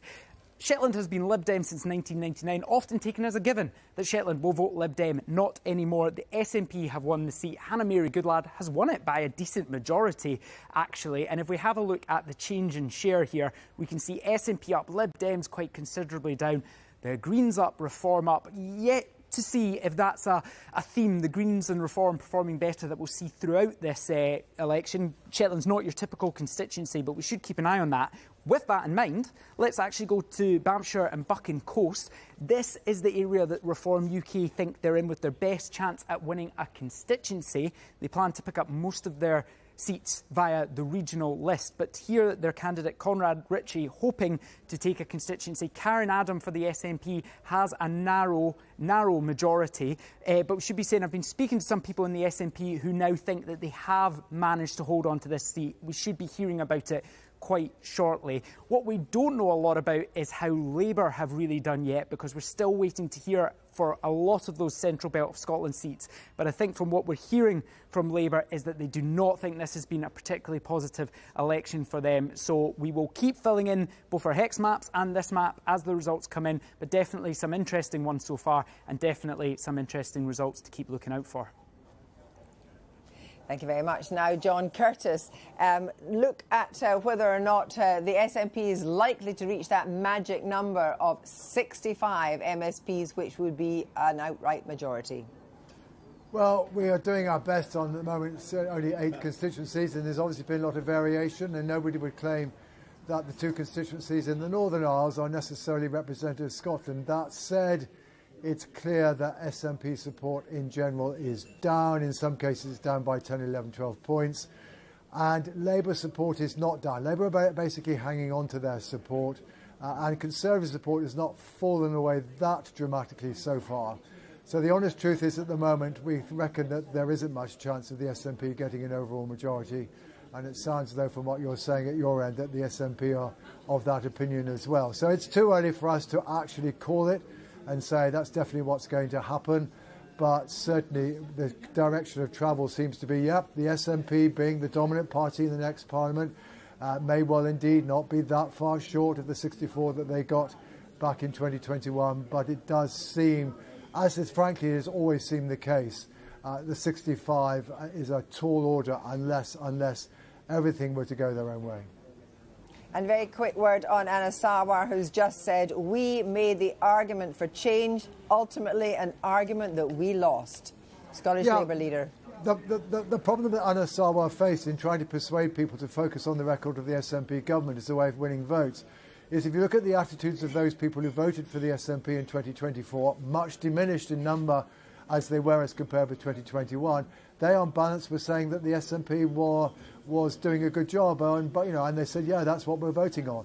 So the truth is, it was never clear that Anna Sawar was going to crack the SNP nut by simply attacking the competence of the SNP government. Laura. Thank you very much indeed, Kirsty, and such an interesting picture there, a huge achievement. Big news from that. So SNP votes down again, good. I'm happy with that. Don't live in Scotland anymore, but I'm pro-union. But my personal opinions aside, so Reform are looking like they're the second biggest party in Scotland now as well. So everywhere they are taking off big. Labour are trying to hold on, but under pressure, like in so many parts of the country, and not too far from Birmingham. That huge mega council. We were hearing from Richard Tice, Reform's deputy leader, not long ago. They're hopeful of picking up some seats there. But there's a very strong potential showing from independents in Birmingham. And the result of that council, one of the biggest in the country, is incredibly difficult to predict. And just look at the sheer numbers of people there in that huge arena. A genuine reflection of the size of the council and the complexity of the potential outcome there might be a real headache for all of the political parties, not least because they're still trying to sort out a bin strike that has been going on and on and on. Rita, talking of complexity, give us some more pieces of the jigsaw in England. I'm going to give you a couple of results that have come in, different parts of the country, different sorts of councils as well. Let me take you first of all to Suffolk. We call this the big shout. This is a big new result in. It's a Reform gain. This is the second county council that Reform have gained. They gained Essex a few hours ago, and they've gained this council from the Conservatives. Now, there are 6 county councils that have been up for election this time round. They've been delayed by a year, and they were all last fought in 2021 during the time when the Conservatives were riding quite high in the polls. Things are so different now. So look at the new composition of Suffolk County Council. So it's Reform, by far and away the biggest party there with 41 seats. The Greens in second place with 13. And this is the change since 2021. So Reform has just come in from nowhere and won 41 seats at the huge expense of the Conservatives, who've lost 40 seats. OK, so that's Suffolk. Let's go now to Manchester. Very different sort of council in the north of England, of course. Now, this is a Labour hold, but it's the detail that's so interesting because Manchester has been Labour for eons. But you can see now that although Labour are still by far and away the largest party on the council, the change is always so interesting, isn't it? And the change since last time these seats were fought is that Labour has lost 24 seats, and it's the Greens who've particularly benefited. They've gained 17 and Reform has gained 7. And look at the vote share here. The Greens with a handsome lead over Labour on 30%, 37%, I beg your pardon, of the vote share. Labour on 31%. And this tells the story in a different way. Labour have plummeted by 35% of the share of the vote since last time round 4 years ago. And it's the Greens and also Reform who have benefited. I want to show you one more screen because we've got a fair amount of data in now. We've got 30% of the English council seats declared. Now, this map shows you the number of councillors of the main parties going back the last 20 years. So you can see we're starting back here in the Blair years, the Brown years, the Cameron years. And you can see that for quite some time it was the Conservatives who were the main party of English local government. And you also see this graph, which we're not looking at anymore because it was only 3 parties who were on the graph. Then suddenly, down here in 2022, you've got the Greens appearing.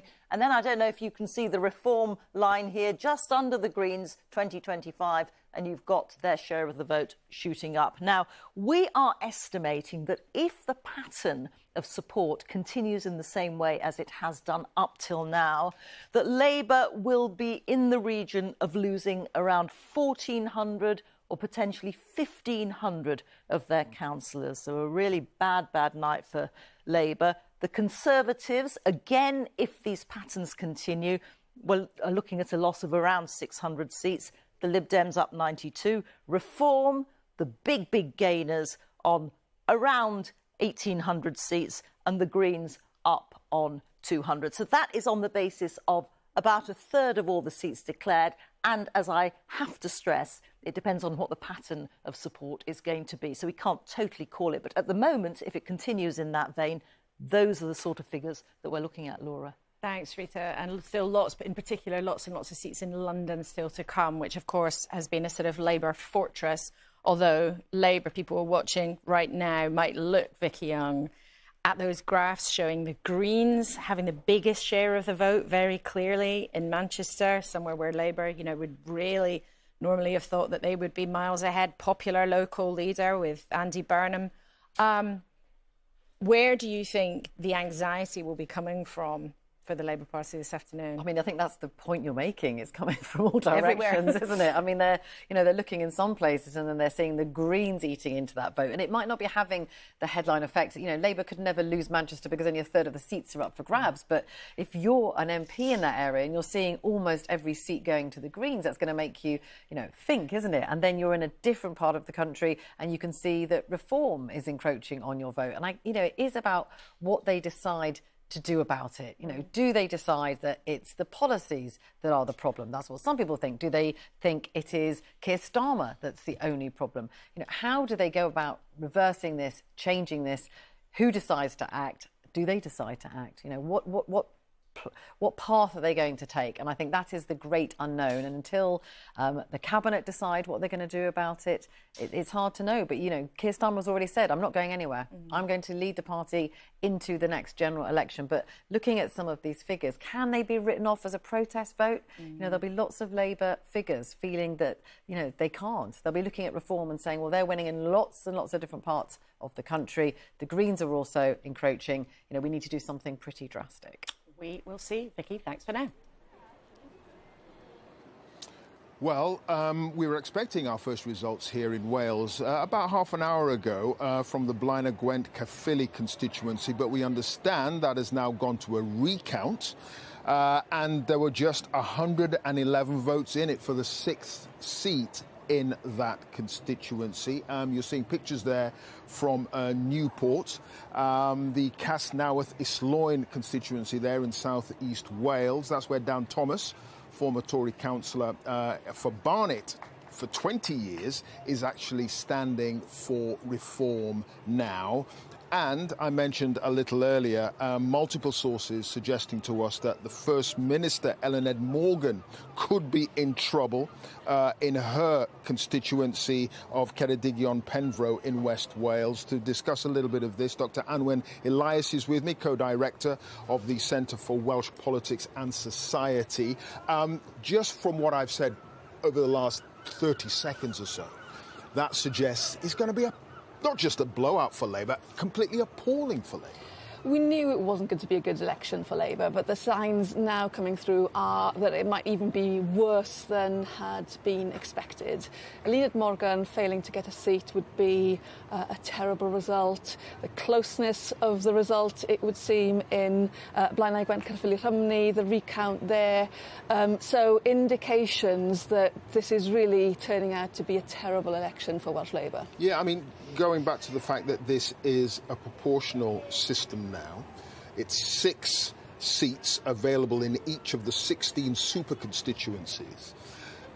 If Eluned Morgan is unable to get the 6th seat with a percentage of, 10, 12%, that's appalling. Well, again, it suggests that their percentage of the vote is even lower than the polls had been suggesting. So we might be looking at a result for Welsh Labour which might not even put it as the third largest party in the Senedd, which is incredible considering the historical context of Welsh Labour dominance in Welsh politics. Some senior figures in Labour have been speaking to us overnight and into today, making it clear that they know it's going to be a bad election for them. One senior figure told us that they made it clear to the Labour leadership at Westminster that it was going to be bad. This is a year, 18 months ago. And the suggestion is that they didn't do anything about it, or at least showed a level of complacency that's probably led to today. And I think that's indicative of what we know about the relationships between Welsh Labour and the UK Labour Party. they haven't been great, and there have been tensions since UK Labour have been in government in Westminster, and we know that relationship has been strained. And so it suggests that, again, in terms of understanding the state of Welsh Labour's electoral support in Wales, there were things that were not taken seriously, and it raises the question, what could have been done to stave off this seemingly terrible result? Yeah, we're waiting for the results to come in, as I say, but we can go to the count where the First Minister, Ellen Ed Morgan, is standing. This is in Ceredigion, and our reporter, Cemlyn Davies, is there for us. Cemlyn, what are you hearing in relation to this? Yes, Clive. Well, it's about an hour or so since we broke the news that multiple sources had been telling us here at the count in Llandysul that the First Minister was likely to lose her seat. And since then, that speculation has just grown and grown, and it does seem now inevitable that she will not be re-elected. We're still waiting for Eluned Morgan to arrive here, incidentally. She's making her way from the second count that's taking place in this constituency down in Haverfordwest in Pembrokeshire. But this count, this location, Llandysul, is where the declaration will take place. Now, the counting process here has finished. That's why you're seeing some of the candidates, some of the supporters and activists sat here behind me. We're waiting now for the count in Haverfordwest to be completed and for that information to be passed on to here before the figures are all put through the mathematical formula that's used to decide how the seats will be distributed.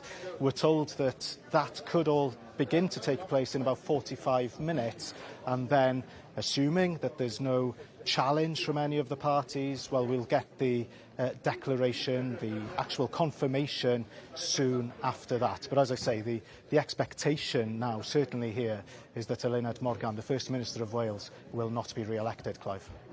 OK, so Cemlyn, let's just get this straight. 6 seats on offer in these huge constituencies now, 16 down from 40. 6 seats on offer. Does that suggest... Oh, I'm sorry, we're going to have to go to a declaration in Scotland.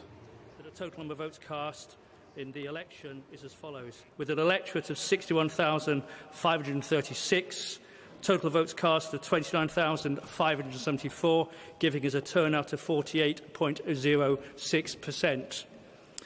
The votes cast for each candidate in the said election was as follows. Karen Adam, Scottish National Party, 10,374.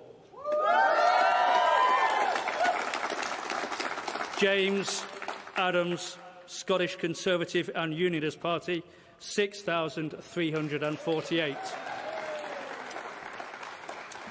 NDR McClellan, Independent, 555.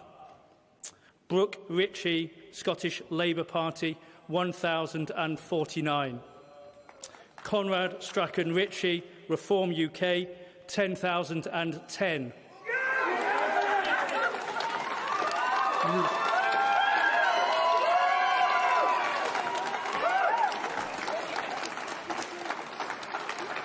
Leslie Tarr, Scottish Liberal Democrats, 1,162.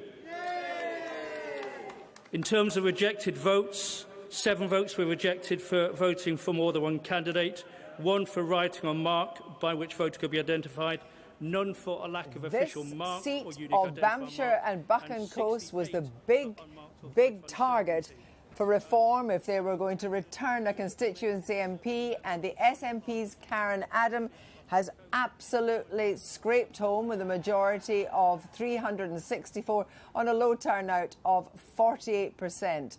So they've hung on there. That's an incredibly important win for Bamford Buchan. And looking at that now, you see that Conrad Ritchie was absolutely snapping at her heels. The reason that that was the likely win for Reform was because that is the most Brexit-leaning constituency at the time that we left the European Union. Brian, I mean, that's a scrape home for It the is, SNP, it really but it's a win. It's a win. A win is a win. I always test people by saying, do you remember who came second? In such and such? They say, Well, this time we will, because it was Reform. You will, it was Reform. But name that candidate, name that tune. 364 as against 730 last time. It was tight already. Often in Scotland, the constituencies are defined by the question of a referendum of 2014. Where were you in 2014? This constituency, because it contains Peterhead and Fraserburgh, huge fishing ports, the biggest fishing ports, whitefish ports in Europe. Because of that, it is defined by the referendum of 2016, when the fishing industry was absolutely desperate to leave the European Union. Not so much now. So keen now, but that's a different matter. But that still polarises opinion there. Reform really were hopeful of taking this seat. They have come close. They have come oh so close, but they've come second. Emily, your take on it? I mean, what this underlines, I think, is how that right-wing vote has split in some of these constituencies in the northeast, and essentially, this is a seat that the Conservatives would have been in contention for against the SNP last time around. This time, they've really seen the vote fractured between Reform and the Conservatives, and that's let the SNP in. Laura. Indeed, Kirsty, well, one of those results in Scotland that people will remember, Reform losing out there just by a whisker. And we could almost hear the sighs of relief from the SNP all the way from Aberdeen down here in London. Let's bring you some of the results that have just come in England while we've been watching carefully what's happening in Scotland. Preston Council has been lost by Labour to no overall control. So Labour losing there. Preston, another council in the northwest of England that has slipped through their grasp. We can show you the numbers there. Still 4 seats to declare, but Labour on 20, the Lib Dems on 13, Reform with 4, the Tories with 3. Let's look at how seats changed hands, causing Labour to lose grasp there.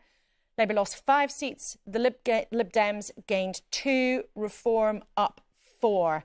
Let's look at the share of the vote, which sometimes gives a very different picture to the seat tally. Labour on 20%, the Lib Dems, interestingly, in second on 22%. But again, we see Reform there with 28%, so topping the share of the vote there in Preston.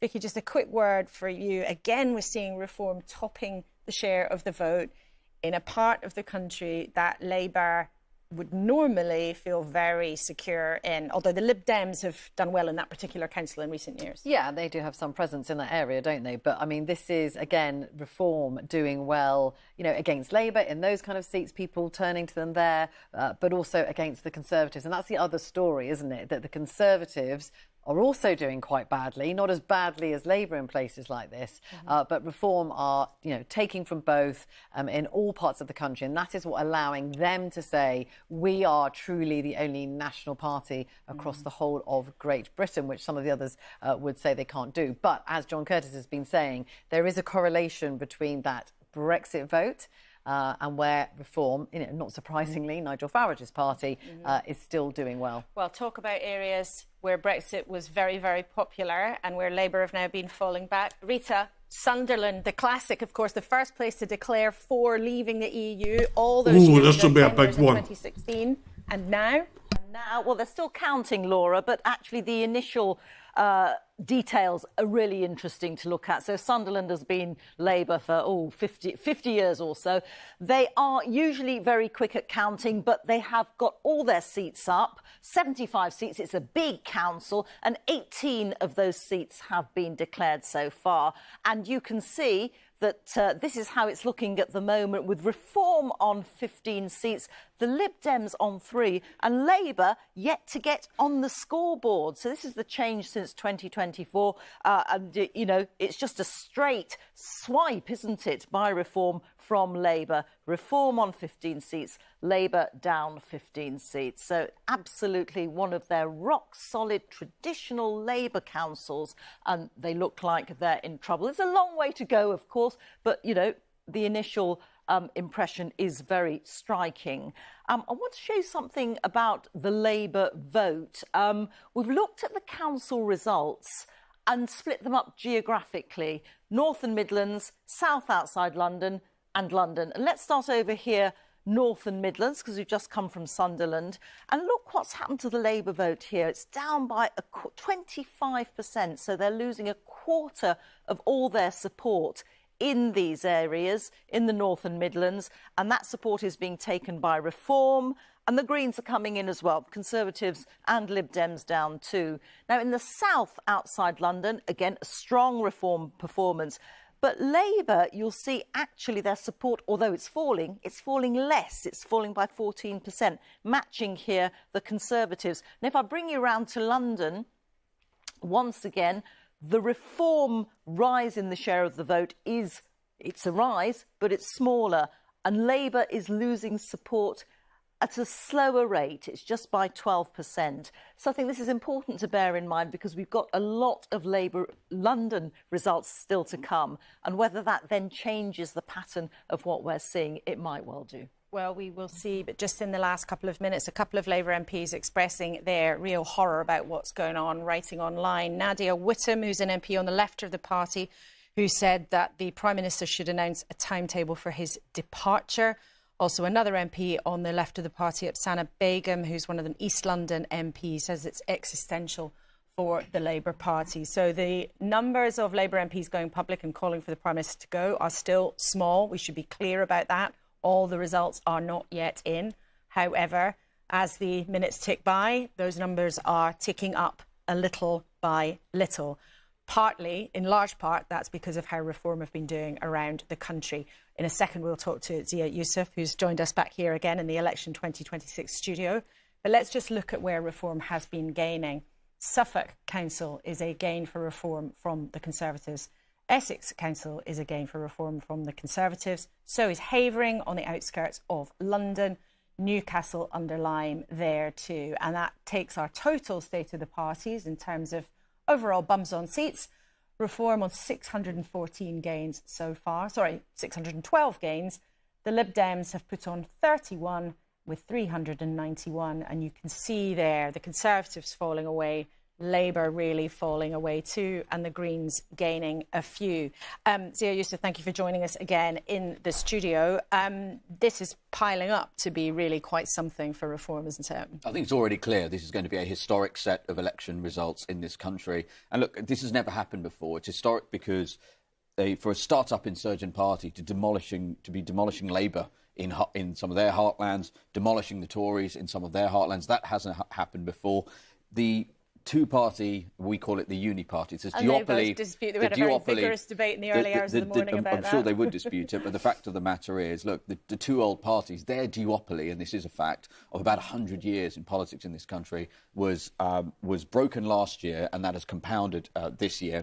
And I think it's clear that the British public are finally seeing a real alternative to those two old parties for the first time, certainly in my lifetime, and more time than that. But also that Reform is now clearly a national party. We're present, competitive in Scotland, with a real chance of being the biggest party in Wales, and obviously, as I said, across England. I mean, there are two things that stood out for me. You look at a place like Wigan, Reform won 24 out of 25 seats. Congratulations to Ed Miliband, where Labour have successfully recorded net zero seats in the heartland of Wigan of 40 years. And obviously a place like Essex, where even in Kemi Badenoch's own constituency, if that sort of result was replicated in a general election, she would lose her seat. So it's historic in so many ways. I suppose the question, though, as you just raised there, is if this were to be replicated in a general election. So we are a long way away from a general election. Than we think, well, who knows? I mean, political predictions in the last few years have been, frankly, a bit of a fool's game. But where do you go from here? I mean, let's just start with what you might expect to gain by the end of today, because I know how carefully you follow all the data. So you mentioned there other councils still up for grabs, and also Scotland and Wales and Birmingham. Where next in your sights?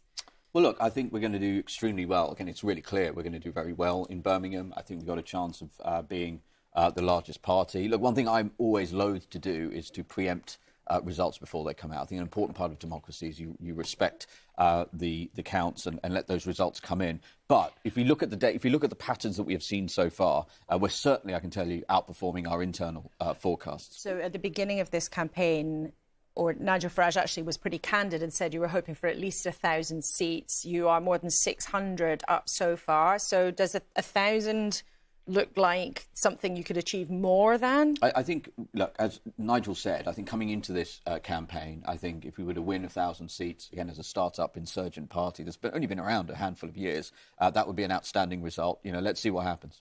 You have, though, been leading in the national polls for a long time, so you would expect to be doing well.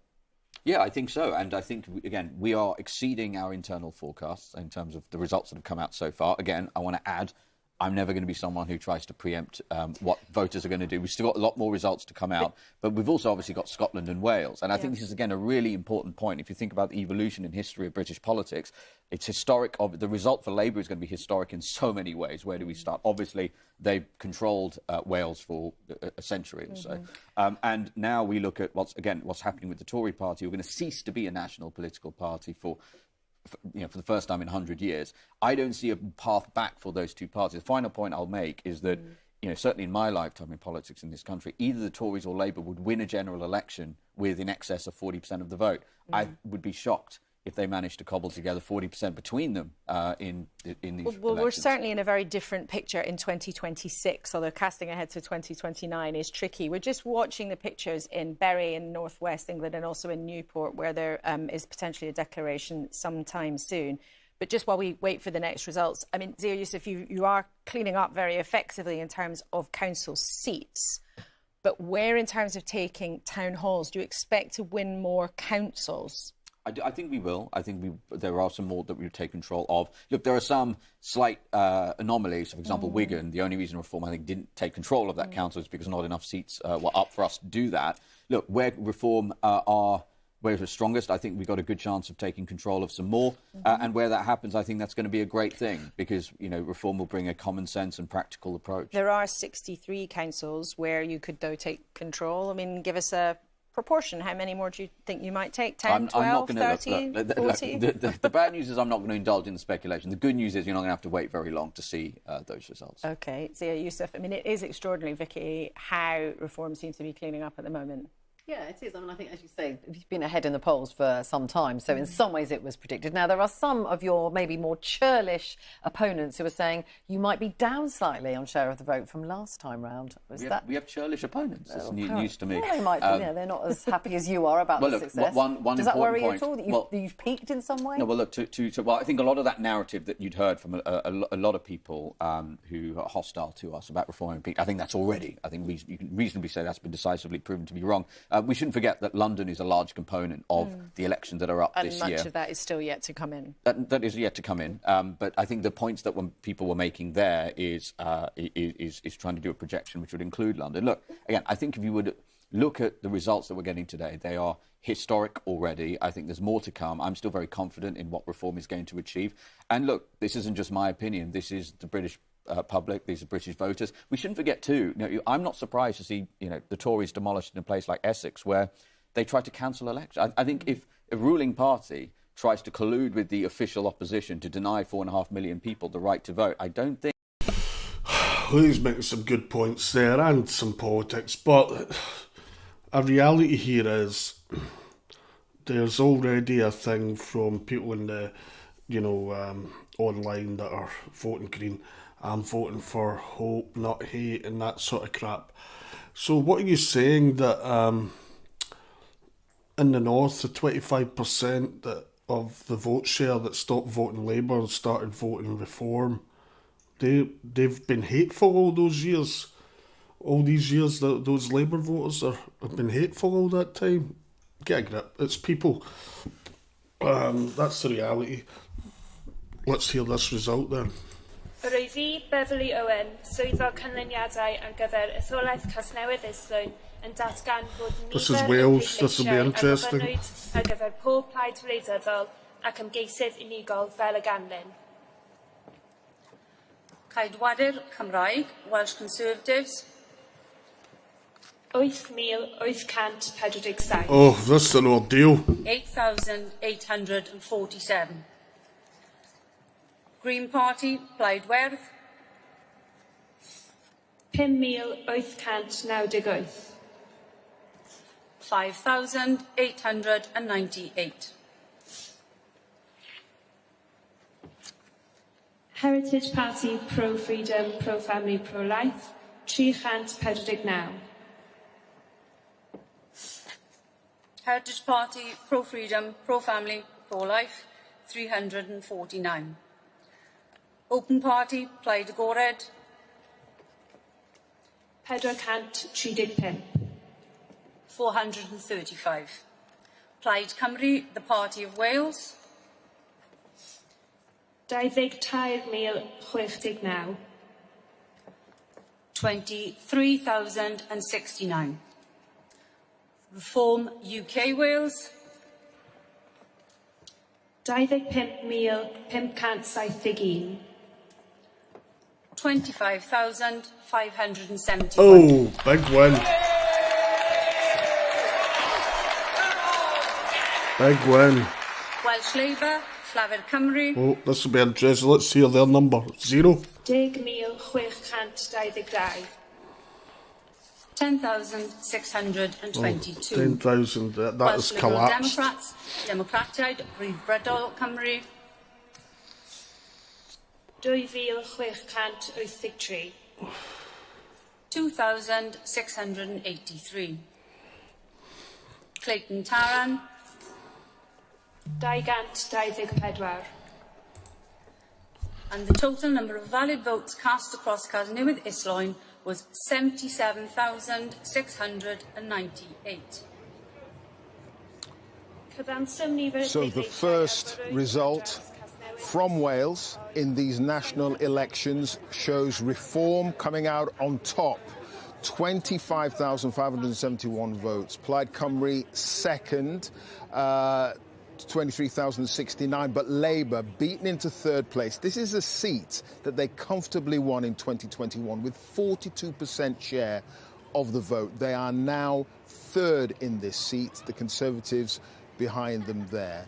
Reform, it seems, continuing the trend that we've seen across the border in England, doing incredibly well in this seat. Remember, this is a Labour heartland, an area shaped by high deprivation, child poverty, with an industrial legacy of coal, iron and steel. I think we might be able to bring up the percentage share of the vote hopefully soon, because that will show, here we go, look at that, Reform 33% up, Plaid Cymru as well, and Labour down 14%. So the Labour vote squeezed on both sides, from the left by Plaid Cymru and from the right by Reform. Reform coming out on top. Really quite interesting there. Reform, their change since 2021, as I was suggesting, up 32%, Plaid Cymru 19%, and Labour way down 28%. Dr. Anwen Elias with me here. That is what Labour feared, and now it is coming to pass. Absolutely. So again, it's confirming what the polls have been telling us. This is a really tight race between Reform and Plaid Cymru. Look at those numbers for Reform in Wales. They're going to be the biggest party in Wales. I'm saying it now. I think Plaid Cymru will be a close second, but they'll be the biggest party, and Labour's vote 32% from 0. I mean, share of the vote there is astounding, and Labour totally collapsed, and there you go. You can see the seats there. Plaid have gained 1, Reform have gained 2. That's a great result for both of them.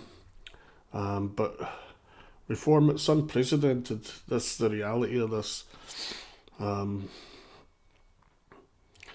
Be interesting when the London results come in. There'll be a little bit of comfort for the Greens and for Labour there, I think. And even the Conservatives, the vote might have collapsed by less there. But you know, because they're all willing to campaign in other languages and do leaflets in other languages, etc. So it just makes you feel like, God, is London even part of Britain anymore? You know? And they're going to talk to John Swinney up there now in Scotland, the BBC. I don't live in Scotland anymore, but I don't like this guy. He's a just absolute clown. Of the people of Perthshire North, who I've served for the last 29 years, and to do so with an increased majority, and I pledge, as I always have done, to serve the people that elect me and to do it with all of my energy. We've had 17 seats declared, and on none of these seats has the SNP increased their vote. It has decreased, and we've had two flips. It's funny because he said in an increased majority, but his vote was decreased. The increased majority is because Labour's vote collapsed. There's obviously a mixed pattern of results that are coming out in some of the contests, but the overwhelming pattern is that the SNP is going to end up from this election as the largest party in the Scottish Parliament, and to do so by a very significant margin. And that... Can't be bothered listening to him. It's the same usual SNP criminal scumbag spiel. Their vote share is 7% down, as you can see from that. Labour's down quite a lot. Reform, 16%, become the third biggest party in Scotland, and it's early days yet. They might even be bigger because we've not got the regional lists in yet, and Reform are due to do quite well in that. Second preferences, etc. You can see the collapse of the Tories in Scotland so far. But Labour, out of all their performances across Britain, they were already at a sort of low ebb. They were hoping to bounce back in Scotland, but only 1% down so far. I think that'll go up though, just based on the seats we've seen.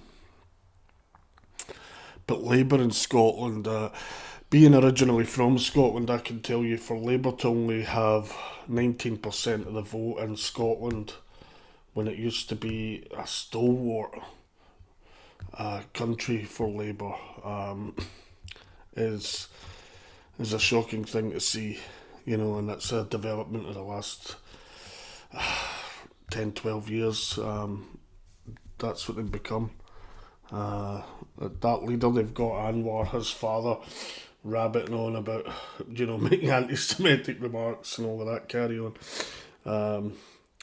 Just made it very, Islam-centric, a lot of the Labour stuff, and that's turned a lot of people off Labour as well. That's a separate thing, but it has majorly. So, Reform, winner in Newport there, one of the Newport area seats, is talking, but let's see what Sky News are saying now. Leader, the first Reform member of the Senate who has been elected, and this is an area that has been historically Labour. Neil Kinnock's old seat, which I think tells you everything there. That tells you everything for sure. That's shocking. Shall we? Just seeing there that Labour have also lost control of Preston, but really, let's just start on that Wales result, shall we? They've lost Neil Kinnock's seat. That's how bad it is for Labour that they've lost Neil Kinnock's seat. The most Labour of all seats. Unreal. Well, let's see what they're saying anyway. I'll shut up. Of members of the Senedd, the Welsh Parliament, from I think it's about 60, is it to 96? 96, yeah. Yeah. And so, there you have the leader of Welsh Reform. He's in, and this is just the beginning, I think, of a number of Reform Welsh Assembly or Welsh Parliament members. I mean, Nigel Farage told me in an interview about a month ago that his hope was that Reform become the largest party in Wales. That was the ambition. I think it's pretty clear that Labour are going to lose control of the Senedd. And then the question is whether Plaid Cymru are the largest party, Reform the largest party. But even if Reform become the largest party, if you look at on your screen at all the different parties contesting seats in Wales, there's no one there really that's going to do a deal with Reform. And so it might end up in Wales, it might end up that you've got a situation where Plaid is the biggest party and then they lead in a minority administration propped up by other more progressive parties. So, you could have a situation where Reform comes first in terms of being the most votes or the largest party, but they can't actually govern. So it's going to be absolutely fascinating. But I think for Welsh Labour, the Labour movement was born in Wales. It was born in Wales, and I think psychologically to lose the Senedd, to lose the First Minister after nearly 3 decades in power, when that actually lands, I think that's going to be very, very painful for Labour, and I think there might be a lot of anger. And just look at the seat here, right? So this is Neil Kinnock's old seat, was in this region of Wales. It's an area that's been, shaped by the industrial legacy of the steel industry, the coal industry. This is as red as it used to be, right? Yeah. And look at the result there. Yeah. Reform 2, Clyde 2. Dawn, what's your reaction? I'm heartbroken to see that result, and also Reform, which has a lot of ex-Tories, ex-UKIP. You do wonder what their priorities will be, but it is heartbreaking. It is. There's not much you can say about that, really, apart from I think. I can't. That's disgusting. She's immediately making an accusation. You wonder what their priorities will be. They've taken votes from the right and the left, and this acting like Labour are the great hope and only good people vote for us. Well, how come it's your voters that have switched to Reform? Are you saying your own voters are bad people? Is that the reality, Don? Or they're too stupid to know Reform are bad? Which is it? Absolute farce. We can bring you that result. There you can see Labour down 5 seats, the Lib Dems up 2, Reform up 4, the Conservatives down 3, and the Greens up 2. Can I just... What I think is going to be really fascinating about these results, and I think this is something that we perhaps will begin to discuss more in the coming days, is what you're seeing there is Labour dropping seats, but can you see where some of the seats, so the Lib Dems are getting a couple and the Greens are getting a couple, and then Reform Conservative...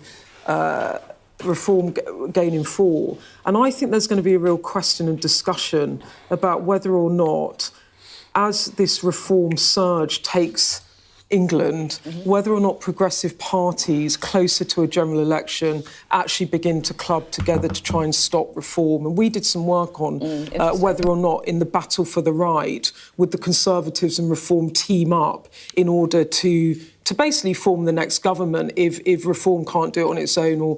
And what we found was when you poll Reform and Conservative voters, they don't like the other party. They don't want a deal. If they do a deal, Reform voters won't vote for Reform because they really don't want to vote for the Conservatives, and likewise. But what I think is, what's interesting is whether or not progressive parties and progressive voters in the end begin to vote tactically in. They can vote tactically all they want, and they absolutely will. But something they're forgetting here is the switches from the bulk of the switches from Labour to Reform, and then some from the Conservatives to Reform. It's a reset. People want something different. It feels more like the centre rather than the right or the left going to dominate, which, by the way, has been the case in British politics. For 50 years, the centre's dominated. That's why you can barely tell the difference between Labour and the Conservatives, and that they don't really need to do anything they promise because they're so similar. So it's all those centrist people that are going to Reform. It's a centrist movement. I'm not saying Reform is. The vote that's moved are centrist people. So this is all nonsense. They're too London-centric. They all go to the same dinner parties and they don't know. But something she's not saying there, it was always going to be a Labour hold. Not enough, only a third of the seats are up for election. So it couldn't change hands. They had too big a majority. It's ridiculous. But you can see, you saw the situation there. Every seat that was up got lost, and mostly got lost to Reform. There, let's have a little spin through that one, shall we, and have a look at the vote share and then the change in vote share, which is the one I think that tells us so much. Yeah, the Conservatives really down, aren't they? SNP down as well. It's not like they won that seat because they piled on a load more votes than last time. They've done it because the Conservatives have lost votes to Reform, which has let the SNP in. So an awful lot going on an awful lot. Strange situation in Scotland, but just so you know, a lot of people have voted Labour to keep SNP out, or else that would probably have been a bigger reform vote, but the Conservative votes collapsed. The SNP votes down, but it collapsed by less than the Conservative votes, so they win, but it was very tight. I think it's fair to say, and I think honestly people in number 10 would say this as well, that a couple of weeks ago certainly it felt very, very, very hairy for Keir Starmer. It was really very live, that there were active discussions about possible challenges.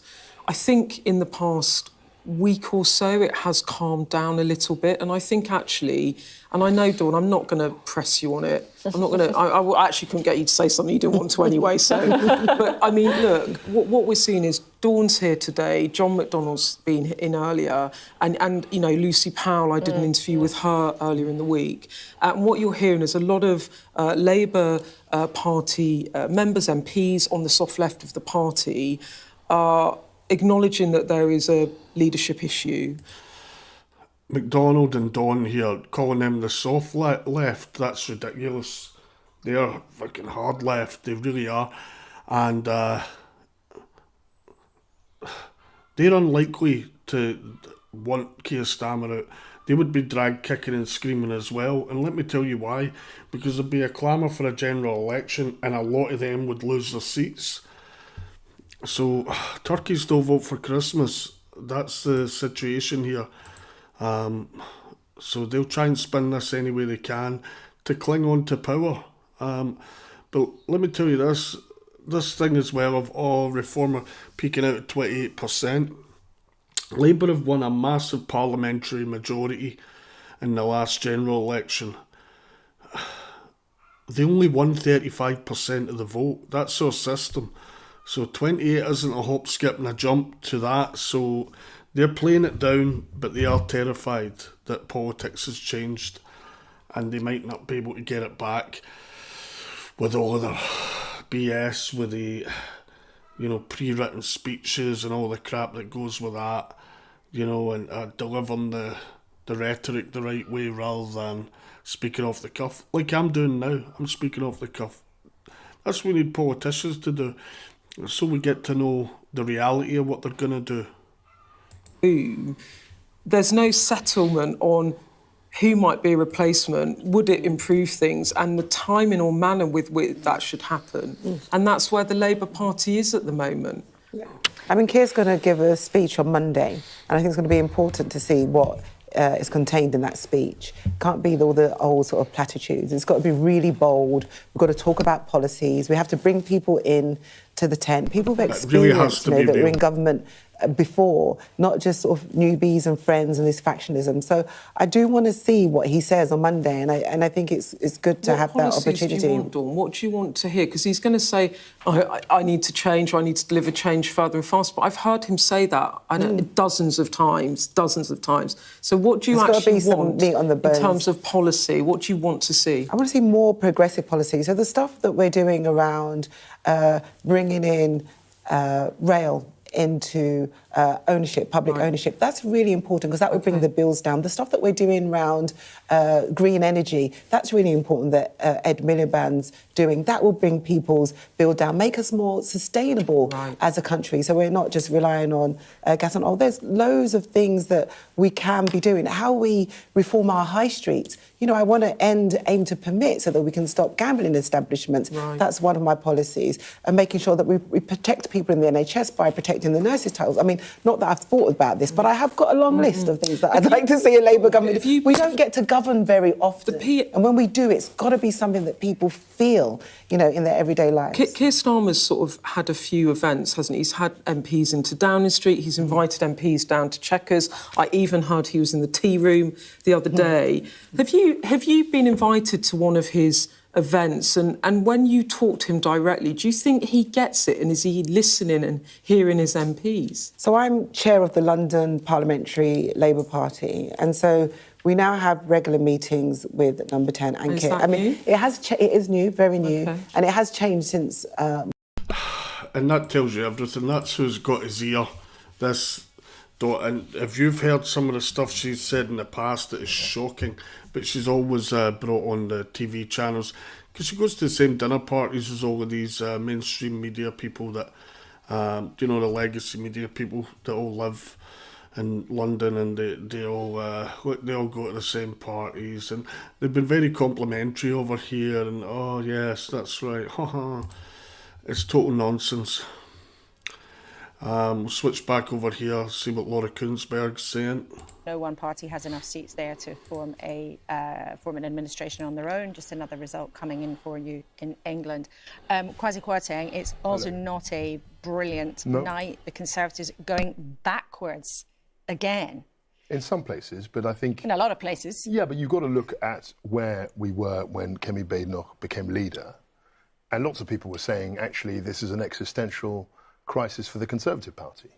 Today, they're not saying that. They're talking about the Labour Party. So in a way, I think she's performed better than expectations. But yes, you look at where the last time we fought these elections, there was very much a two-party system. 4 years ago, we were on about sort of high 30s, as were Labour. And those were when a lot of these seats were fought. So evidently, as our support has gone down in that time, we've now lost seats. But I think the Conservative Party is on a recovery trajectory. And I think Kemi Badenoch has done well. She's done well when you're losing more than 300 seats and more probably likely still to yeah, go. but as I said, a lot of these seats, most of them, were contested 4 years ago when the party had far more support in terms of polling than it does today. Well, some were contested 2022, some were contested 2021, so it's a mixture. Yeah, so 21 and 22. In both of those years, our polling was much higher than it is today. But if you look at the map, because the numbers are vital, but also the map is, if you look at where you've lost Suffolk, Essex Council, Hampshire Council, places where normally they didn't really trouble the Conservatives too much. They were places you could rely on. And also a lot of these elections were delayed from last year. And last year, we remember Reform did very well in those Tory heartlands. And so this was essentially just a continuation of that. I'm not saying it's a little problem. It's a big problem. But I think Kemi's in a much better place than she was when she started. And you say that there is a big problem. What is the problem? Well, clearly, I mean, your viewers should understand this. I mean, let's see if we can articulate the reality. Political parties membership isn't very high. So 40 years ago, the Greens will talk to you in a second. But the Greens have put on loads of members. Reform's got loads of members. They're both bigger than you now. Way bigger than you. Yeah, that's right. Actual membership of the Conservative Party now is very little. And he's about to say, yeah, the traditional parties. Yeah, and that's what has to change, because they're like voting for the same party in a lot of ways. None of them is going to change the small boat crisis or limit immigration to what we actually need. We don't need any more Uber drivers. We really don't. We don't need this student visa system being scammed. Our infrastructure and services are absolutely rammed to capacity as a result of all of this. And it's at the door of the Tories and Labour. They both wanted it and allowed it. It's not something they've debated in Parliament like it's a bad thing. It's just the general public that debate it and talk about it, and the majority of the general public don't want any of that. The Conservatives today are just in reality relieved that they've not lost as big as Labour have. That's the situation. Now she's going to talk crap about the Greens, who've done all right, but not as well as they're making out. Councillors there before, there's a 1% of vote share, so it's a massive breakthrough, and we know that... Again, yeah, but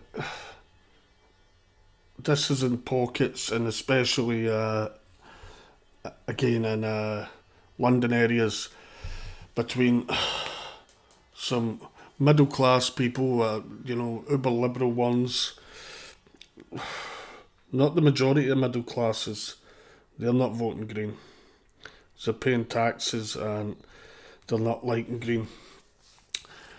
But they're getting a lot of minority votes by campaigning in those people's own languages and, you know, sacrificing our language, English, on the altar of getting votes and getting into power. They're a farce, and they're as bad as the existing parties. They're a total joke. To them as an agent of change is an agent of the downfall of what's left of Britain. We need a true centrist politics to take over, common sense politics to take over is what I mean by that. Reform are the biggest agents of that just now, whether you like it or not. The minimum wage increased. We've had sort of opportunities for people in nursery. So that That's Labour going on about minimum wage increase. It gets swallowed. Any minimum wage increase just exacerbates the problem we have with inflation as it is. And those places go higher, way above and beyond any minimum wage increase or living wage increase. So it's all pointless. But they know it. They just want to have something they can say. Look what we've done for you. Keep voting for us. We'll put your wages up again. But they don't mention that then that puts all the prices up because employers have to pay for that. So all the prices go up. And that includes the people whose wages don't go up as a result of minimum wage increase. Prices for them go up too. gather the country around and with a vision that's going to... That's the biggest problem you have, because I've never seen local elections like this, and the reason why is because you're leeching votes. No, we used to lose seats, but we never lost seats on the right and the left in the way that Labour are doing now. But you are having a catastrophic situation with reform coming through on the right. There's no point us saying who's doing exactly. worse. So that's you're in the government. That's it. Labour want to declare reform as on the right because their initial starting base was definitely on the right. But the amount of... I grew up around all Labour people and they have all switched to reform. Staunch Labour people that I grew up around, any of them have asked reform. So Labour are missing they've missed the boat on what and why people are voting for and why they're turning to reform. They don't understand why. Frankly, in some ways they do. They just don't find it palatable, the reality that we can't take any more people in as a country. We definitely can't take any more low-income people in as a country. It's already swamped the system. I've just recently looking at the top 5 benefit claiming immigrant groups. You wouldn't like the answer, Labour. This is going to be just a warm-up of the kind of debate that we might have a lot of in the next couple of days, not least because of what might happen in Wales. Clive. Yeah, results beginning to come through, taking a little bit of extra time, it seems, possibly because of the new voting system. It's proportional, it's no longer first past the post, so that might be complicating things. But what we do know from the two results is that Labour have not done very well at all. Reform have gained their first elected members of the Senate. Remember that they have had some defections from the Conservatives, but they've managed to gain their first elected members of the Senate, including Dan Thomas, who's the leader of the Reform Party.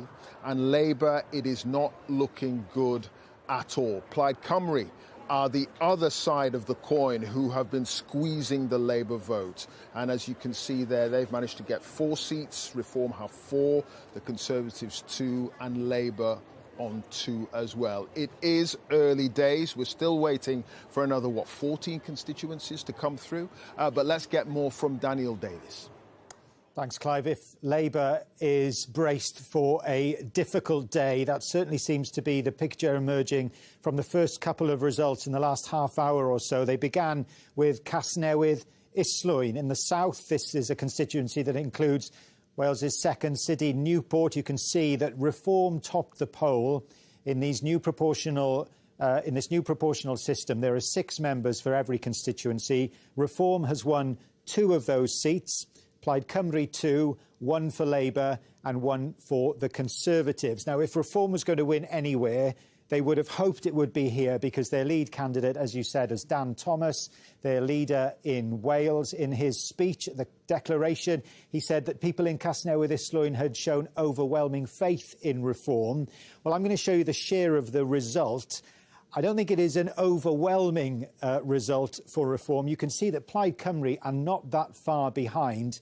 So 2 seats each for those 2 parties, 1 for Labour, 1 for the Conservatives. They'll be delighted by that. But Labour, this is a dreadful result. Look at the change in the share of the vote, and you can see their share of the vote is well down.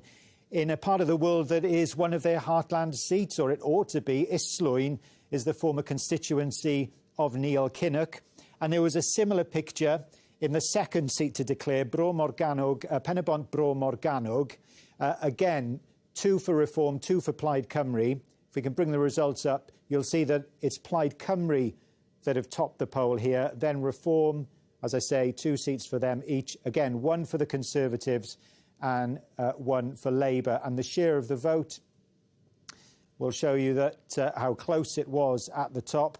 Again, the Reform not very far behind Plaid Cymru, the Conservatives in 3rd and Labour in 4th. So the opinion polls during this campaign have been saying that it's Reform and Plaid Cymru vying for the top spot, Labour being pushed way back down into 3rd place. From the 2 seats we've seen so far, it is very early days, but it does look like that is what is going to happen in Wales.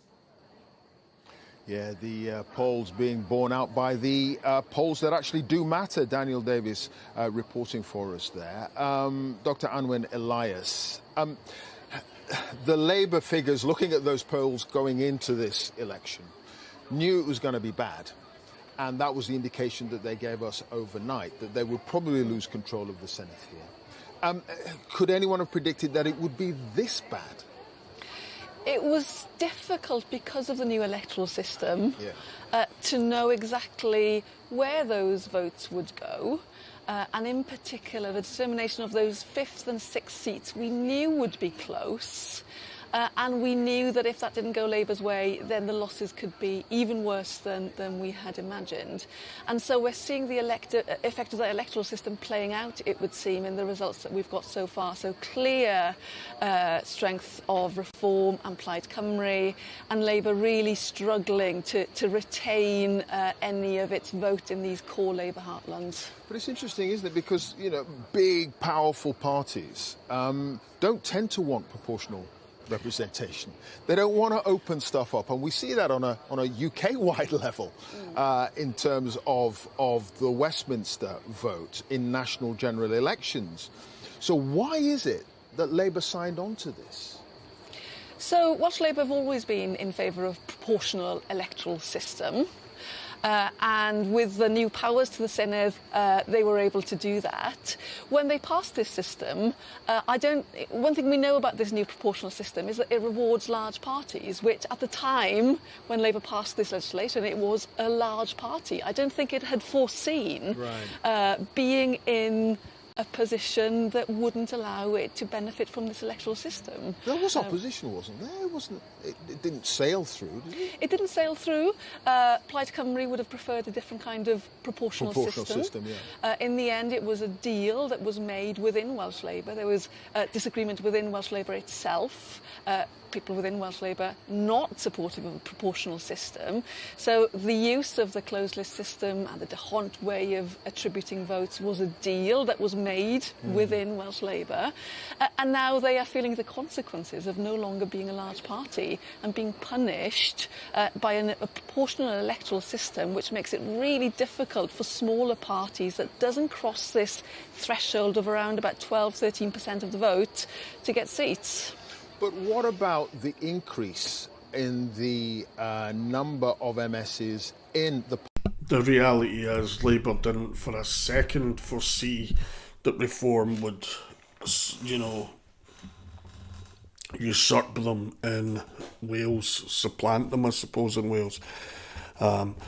you know, the staunchest of all Labour regions, if you like. They did not foresee that at all. They thought they could just rely on being the biggest party in Wales forever, while giving the country away. Not just Wales, giving the United Kingdom away. The number of seats. But again, its position in terms of its electoral support has changed so dramatically that it is now not bearing fruit for that party directly. But what about also the fact that you've gone from 40 constituencies down to 16? That means you've got some quite strange bedfellows. In one constituency, you've got parts of North Powys, sort of leafy, rural, you know, a very different attitude towards some of those people in that new constituency down in Swansea, for instance. This weird mix between urban and rural. Has that made it difficult sometimes for the party? You are combining geographical areas where the parties have very different bases of support. So you have these not only very big constituencies but very odd constituencies where you are looking at different bases of support, and that's what we are seeing in terms of this really polarisation of the vote that we've seen in the two constituencies declared so far. Plaid Cymru, Reform dominating, but very different parties ideologically, reflecting the different base within those constituencies and the diversion of the vote from Welsh Labour in these two directions. Very briefly, did the public support the changes? The public were largely unaware of these changes. It was very much a political decision. Political decision from above. All right, we'll leave it there. Thank you. Kirsty. We can now go over to Lindsay Buse, who is at the Edinburgh count. Lindsay, we will soon, very soon, get Edinburgh Central, and the word is that stalwart of the SNP who was actually in charge of the campaign, Angus Robertson, may well have lost his seat. What can you tell us? Yeah, that's right, Kirsty. We've been watching this seat all day. Edinburgh Central was billed as a three-way contest between the SNP, the Greens and Labour. The Greens have been briefing that they are very confident that they have won that seat. They're all but calling it for their candidate, Lorna Slater, the former co-leader of the party. And this would be very significant for two reasons. Firstly, because it would be a historic win for the Scottish Greens, who have never won a constituency seat before in a Holyrood election. And secondly, because Angus Robertson, as you say, has been the campaign director for the SNP in this election. He's a major figure in the party, sitting in John Swinney's cabinet. He's a very prominent, never senior member of the party, so it would be a big blow for the SNP to not see him back in Holyrood. He's in fourth place on the regional list, so his chances really were depending on being elected in the constituency vote. We had at one point thought Angus Robertson may even be going to finish in third place behind Labour. We understand that's not the case. We understand he's likely to finish second. The Scottish Greens are saying it's not that close. They think there's a significant amount of clear blue water between them and Angus Robertson in that seat. So that will be a big moment here in Edinburgh if they are indeed correct. And it would be quite a vindication for Lorna Slater, who, along with Patrick Harvey, was unceremoniously shown the door at Bute House by the last SNP leader, Humza Yousaf, when they diverged on two policies, climate and gender. And here would Lorna Slater be turning the tables. Yeah, that's right. It would be a very sweet moment, a very sweet victory for Lorna Slater for that reason, but also because it would be that breakthrough moment for the Scottish Greens. They also think they're doing very well here in another seat, running a close second behind the SNP's Ben McPherson in the Edinburgh North Eastern and Leith constituency as well, and they reckon they're picking up a lot of votes on the regional list too and could pick up additional seats there. Overall, the party thinks they're doing pretty well across the board, across Scotland in this election, but as you say, it would be quite a moment for Lorna Slater after that breakup with the SNP when the Bute House agreement came to an end, for her to take one of the seats from a big player in the SNP, beating Angus Robertson. Thank you. Thank you very much indeed. Going straight over now to Caerphilly, to a declaration in Wales. Here we go, this will be big as well. It's between Plaid Cymru and Reform in Wales, not Labour. Richard Edmonds, returning officer for the Blaenau Gwent Caerphilly Rumney constituency, declared that the number of votes recorded for each political party and individual candidate is as follows. Yr wyf fi, Richard Edmonds, swyddog canlyniadau ar gyfer etholaeth Blaenau Gwent Caerphilly Rhymni, yn datgan bod nifer y pleidleisiau Turn that in with us, Wales. ar gyfer Come on. plaid wleidyddol ac ymgeisydd unigol fel y ganlyn. Welsh Conservatives, 3353. Ceidwadwyr Cymreig, 3,353. Green Party, 2447.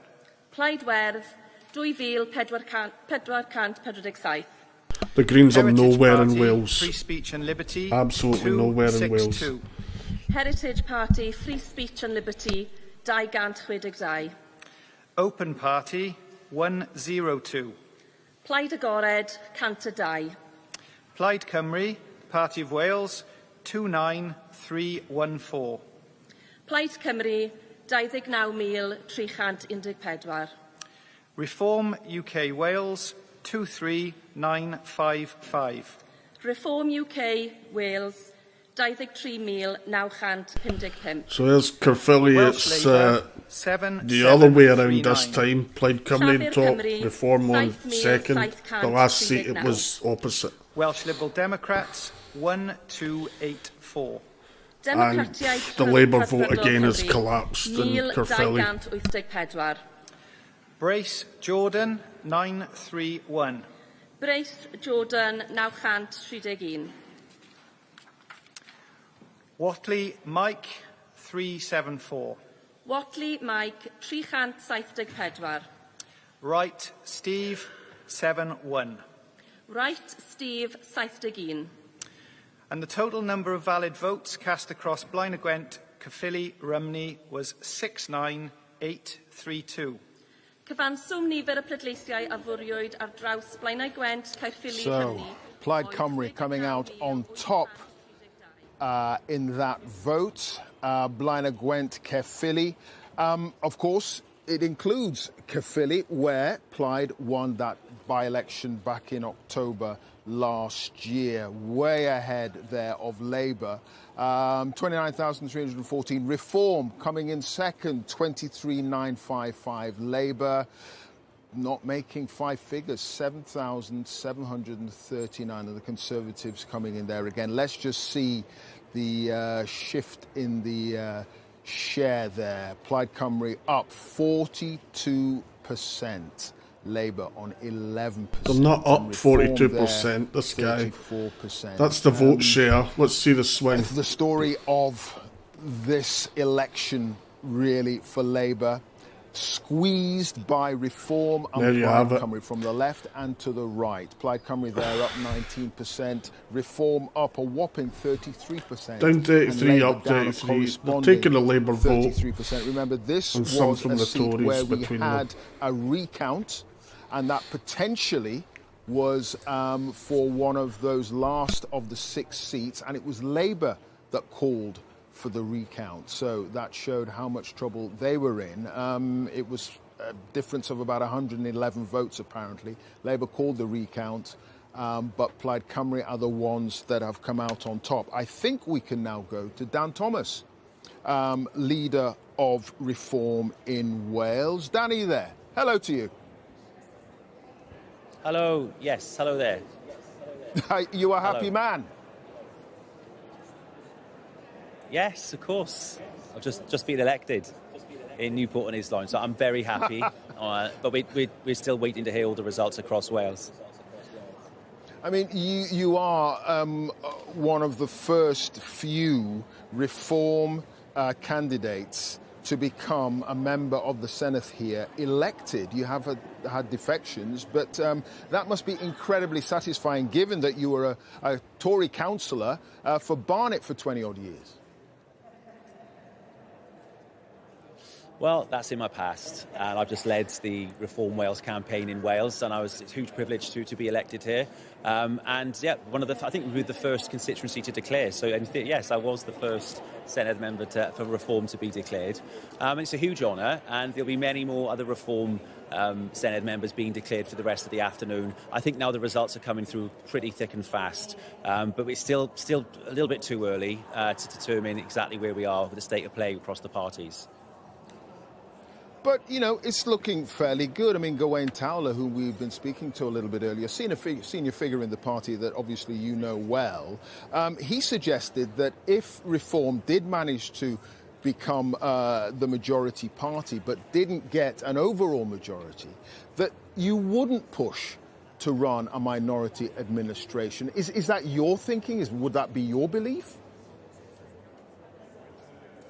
Well, we'd have to look at the numbers and the support that we get. You know, a lot of the other parties have said that they wouldn't work with us. I don't think that's a mature way to do business in this kind of situation. But look, we'll do our best to form a government. But ultimately, we need the numbers, and that's what we're getting over the course of this afternoon. We'll see where the numbers land and whether we can govern on our own, or indeed we have to look for support elsewhere. But the Conservatives have said that they would work with you if they did manage to get enough seats that would help you. Would that be the way forward? Yeah, they're one option. Obviously, they are an option. But there are other parties there. They have ruled us out. They might change their minds. Look, I think the left is pretty fragmented. I think they'll quickly descend into arguing personally. But we'll see how they get on. But we've got days and potentially weeks to sort this out. What was the message you think that you carried forward in this campaign that seemed to resonate with voters out there? I think it was the common sense policies and putting the people of Wales first. I think people out there feel that the government, particularly the Labour Welsh government, has been working against them and going after issues that don't really matter. You know, forcing health chiefs to decarbonise their estates and to go after green targets when they're missing their own health targets. So I think we need to have a reset button and make sure the Welsh government is working for the people of Wales, not for ideology. All right, Dan Thomas, leader of Reform in Wales, congratulations and thanks for joining us. We're going to go over to Rita now, who's got some more results from the English elections. Yes, indeed, Clive. A couple of quick results here. First of all, from Cambridge, as you can see, this is a Labour loss. Labour have come short by 5 seats of retaining control of Cambridge, and they had a majority of 4 before these elections were held. You can see here they're still the largest group on the council with 17 seats. The Greens on 12, Lib Dems on 11, and the Conservatives on 1, and that pale pink is your party, Jeremy Corbyn and Zara Sultana's party, and they have a presence here on Cambridge Council. They have 1 councillor here. The change since last time these seats were fought, it's a straightforward swap. Labour have lost 6 seats to the Greens, and you can see here the vote share. The Greens are in the lead here in Cambridge. It is, of course, a council where there will be a strong student presence. Maybe that's reflected in these results. Labour down 18% in terms of comparison with the last time these seats were fought, and the Greens up by 14%. I want to show you one more council where I think they are still counting. They are indeed. There are 18 of the 21 seats declared, but we do know that this is a Labour hold. Labour's lead is now unassailable, and you can see here they're in the ascendancy by quite some way in terms of the seats. 34 seats for Labour, 11 for Reform, 10 for the Conservatives. But it's always the change that's so interesting, isn't it? And look, Labour have lost 9, Reform have taken 10, and in terms of the vote share, it is Reform that's come out on top. And this is another of those councils where they are only electing a third of all the councillors on the council, and another of these areas where clearly Reform are doing very well, but because of the system, because they're only a third of the seats up, that is potentially holding them back from actually taking control of councils that maybe, we don't know, but maybe they might otherwise be able to take control of. Laura. Thank you, Rita. And important to note, there are some places where Labour is holding. Clearly for them, the overall picture is very, very difficult. Let's just look at the overall numbers in England for all the parties at the moment. Nigel Farage is about to hit 700 more seats. He's on 694. You can see there that Labour has been falling away along with the Conservatives. And let's go to a particularly politically charged part of the country, if you like, Sunderland, where, of course, nearly 10 years ago, it was the first place to declare that it wanted to leave the European Union, that regional vote, which became very symbolic on that night. Richard Moss is there for us. And, you know, time's gone by. That was part of the country, Richard, where Labour would be weighing the votes, or, you know, the old joke, pinning the rosette on the donkey, and it would be elected as long as the rosette was red. But bad for Labour there tonight. What's made the difference? Well, I mean, this is the very sports centre, actually, where that referendum count was held. And we saw those scenes of Brexit campaigners celebrating. 10 years on, as you say, Labour have been absolutely wiped out here. They're on 3 councils at the moment. Reform UK now control the council. They have 42. They're going to win more. The Liberal Democrats are going to end up as the opposition. But actually, one thing Reform UK and Labour seem to agree on, that it's national factors that have tipped the balance here. The unpopularity of the government, and certainly Reform UK saying the unpopularity of Keir Starmer on the doorstep, has turned this city from, you know, a Labour city for 52 years into one that Reform UK will now dominate. And that means very bad news for the 3 MPs here. And probably, looking at results, almost any Labour MP in the North East at the moment will be thinking, there's no future for me if this continues. Because, you know, these are terrible, terrible results for Labour in a place they used to count for granted. They're clinging to a few crumbs of comfort. They've come second in some of the seats they've lost and hope they can build back from there. But they are going to be a rump in this council. They're going to have very little influence, and Reform UK are going to be able to do almost what they want. I mean, that is incredible if you think of the history of that area. If we just look, though, more widely across the North East, across your patch, Reform putting on 58 councillors in the North East of England so far. The Greens up 14, Labour down 61. Richard, you said that very much the national picture has played into this, people's frustration and disappointment with the Labour government. But when you've been on the trail talking to voters in the last few weeks, is it your sense that this is a temporary 2 fingers up to Labour because of what people perceive as the lack of progress? Or do you feel in your bones that this might be more of a permanent move away?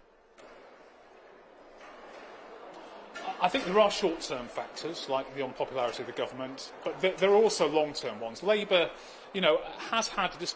I mean, the fact the 2024 general election perhaps was a bit of a misleading one in terms of some quite shallow majorities, and there were warning signs then that Reform UK in the North East were coming a strong second in places like Sunderland and other parts of the region. So I think it's been coming for a while, and it's reached a kind of tipping point now. We had Reform UK win as strongly as this in Durham last year, so people have seen a Reform UK council in action in this region. It's become reality, and certainly Reform UK believe that this is the end of 2-party politics in places like this, that you can no longer say that, you know, that the Conservatives are the main opposition here, it's Reform UK, but not only that, they are becoming the party of local government.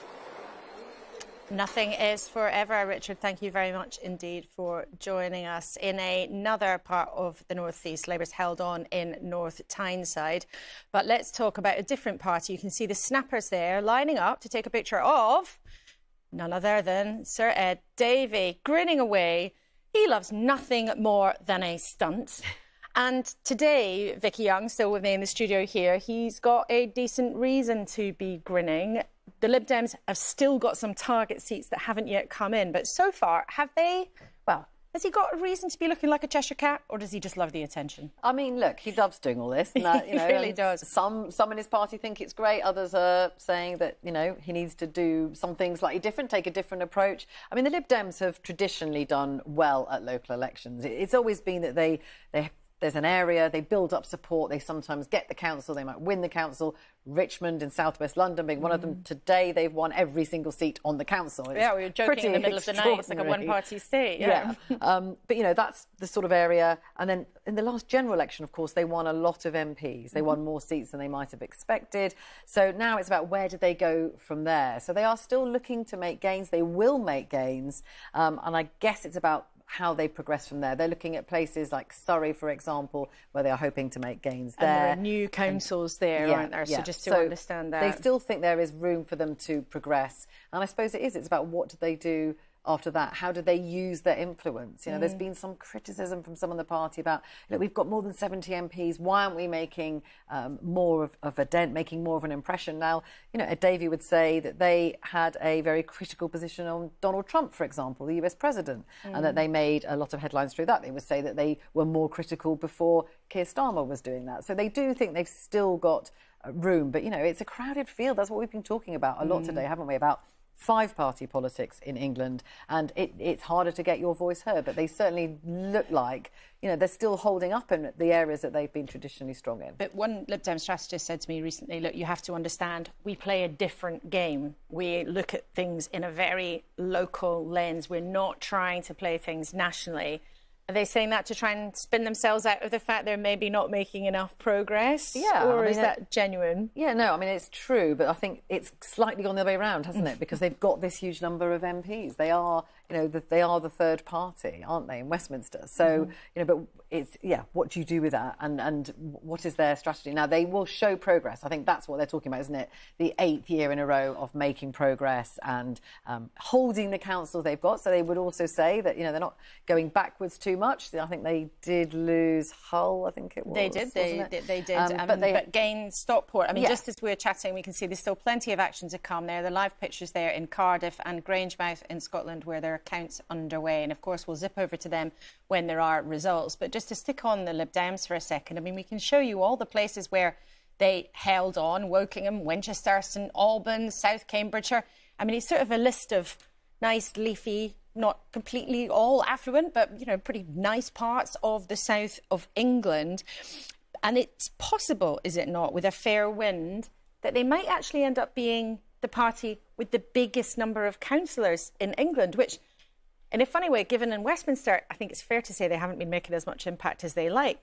That's quite topsy-turvy, isn't it? But I guess it's where, some have said, their opponents would say, well, look, they've been the protest vote. What they would say is actually in areas like all of these councils where they were already running the councils, they will say that this is a positive vote to keep them in place because people like what they're doing in those local areas. So they see that as an endorsement of what they were already doing. But it is the question of where do they go from there? How much more room is there for them to expand that? And they have always, Ed Davey didn't hear the last section, talked about knocking down the blue wall, attracting those disaffected Conservative voters. Now, of course, there are some areas of the country where they are going to reform. But as you said, in these more affluent places, they're not going so much to reform, they are going to the Liberal Democrats. But is there a ceiling on what they can achieve there? Let's just have another brief word, though, about Labour. And actually, some good news for Labour in Scotland. They've just taken Edinburgh Southern from SNP. Daniel Johnson has been elected there. But overall, we have talked a lot with good reason about how this is a very difficult 24, 48, 72 hours for 10 Downing Street. Interestingly, though, Louise Haigh, a former minister who's seen as quite an influential person on the soft left of the Labour Party, has given quite a clear indication this afternoon that it's not about to be leadership contest a go-go. Yeah, she's sort of hedging her bets a little bit because she's talking about we mustn't have a messy contest. The obvious point here, a leadership contest while you're in power. I know, the Tories did it a lot, but a lot would say, and a lot of Conservatives would say, they were very much punished at the ballots for doing that. So for Labour to do that while they're in power, many will see it as a huge distraction. But Louise does go on to say, but Keir Starmer has to change his ways, and if he doesn't, then he might have to go. But just to be clear, though, that's the kind of signal from somebody with a big voice in the Labour Party saying, not quite yet. So if we're interpreting... Well, the interesting thing about that is Labour people saying Keir Starmer needs to change his ways. Change to what? Because if he changes to suit the left of the Labour Party even more, they're going to lose even worse. This is already horrific. They're not seeing that the centre of the country, the majority of Britain, the common sense, regular people have had enough. They want serious change when it comes to immigration. They want serious change because it's affecting everything else. our services, our health service, infrastructure, everything is creaking under the weight. People can't get a dentist, and politicians never bring that up. Talk about the NHS, they don't talk about dentists. That's a great example of an issue people are facing that they're not solving. Anyway, I'll shut up and let them carry on. Might switch to Sky News, see what they're saying in a little while, but we'll hang in with a beeb just now. That harms his chances. It possibly does, but then, of course, his supporters would say, but the point about Andy Burnham is he can win in places where the rest of Labour can't win. If he was standing in a by-election in Greater Manchester, he would win it. But, you know, I think it's a risk. Well, I'm not sure if after these results there's any safe seat for anyone anywhere in the country. Let's zoom in, though, to a council, Kirklees, where Labour has had a rough ride. Former councillor there, Carol Patterson, who I believe lost his seat. Thank you very much indeed for joining us. Why do you think it's been so difficult?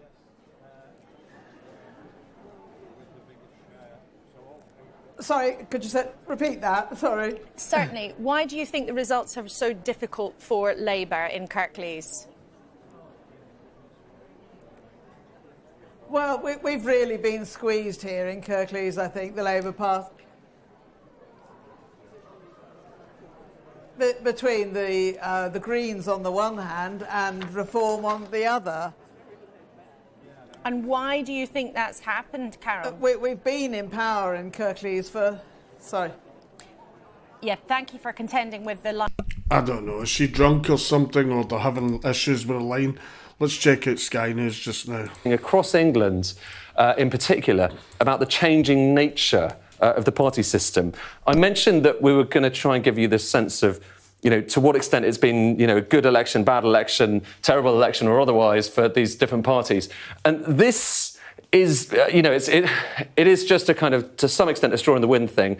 And it is just taking the results that we have so far and working out if they continue, here's where where it ends. And if indeed it does get to this, 1,330 seats being lost by Labour, then that would kind of take you into, well, it's certainly not good, it's certainly not OK, it's kind of in bad territory, maybe not terrible. Worth saying, this has shifted around as the numbers have come through, and to start off, it looked particularly terrible for Labour, but actually, as more recent results have come in, it's kind of down from terrible to bad. I mean, you know, is that kind of good news or bad news? Well, it's bad news, according to this. But have a look at this, the same thing for the Conservatives. So again, how bad is this? You know, we know... What is this? We might as well laugh at this, but bloody hell. OK, let me define it for you. It's a terrible night for Labour and it's a bad night for Conservatives. That's the reality here. Notwithstanding this, carry on. To be OK, I know this seems kind of crazy, but you're talking about the comparison with when those seats were last up for election. Have I got time for one more? Yeah, go on. Last one, because, you know, who knows when we'll get back on again. There's so much going on. West Oxfordshire, I know this is a bit of a random leap, OK, but West Oxfordshire, I showed you a moment ago this thing for Manchester. It's really clear when you look at West Oxfordshire, and I think this is kind of interesting. I would say this, obviously. But again, look at the red and the blue, OK? Tories and Labour Party, going back to the 1970s, and to some extent the Lib Dems as well. But here's what's interesting. We're talking about kind of the end of the kind of two-party system. The interesting thing is, it wasn't just recently. It's been shifting for some time.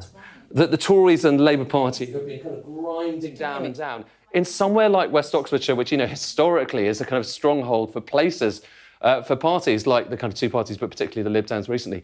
Just interesting how that has been shifting. And that's what we're kind of tending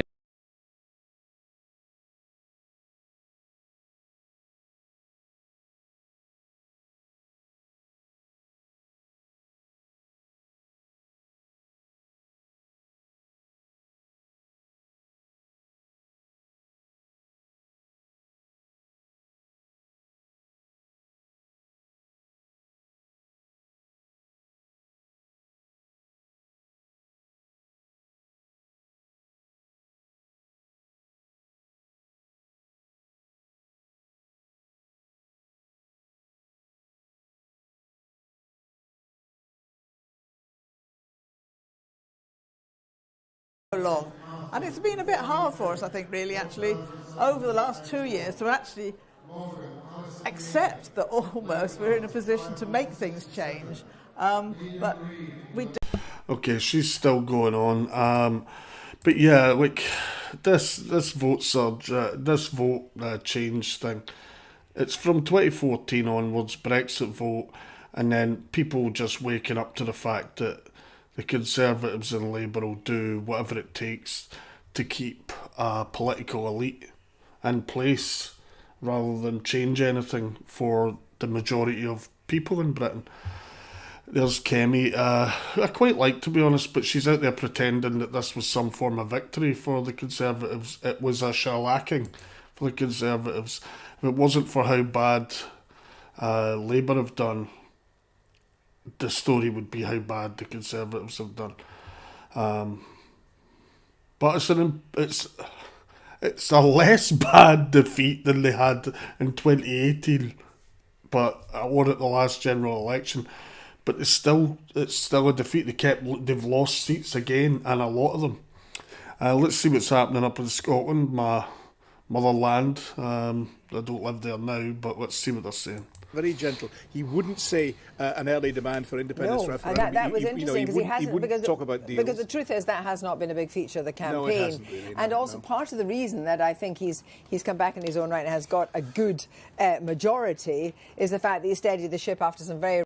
Hey Ariane, good to see you. Sorry I've been away so long. It's great to see you. Yeah, the results are Reform are taking votes from the left and the right, and it's confusing the legacy media people, and it's confusing the politicians who like to frame it as good versus evil and all that, when the reality is just the majority of people have had enough of nothing ever changing and constant huge levels of migration, like the abuse of the student visa system that people don't know enough about. The small boats crisis is the least of it. The illegal migration is out of control. People have had enough, and Labour are becoming an afterthought in politics.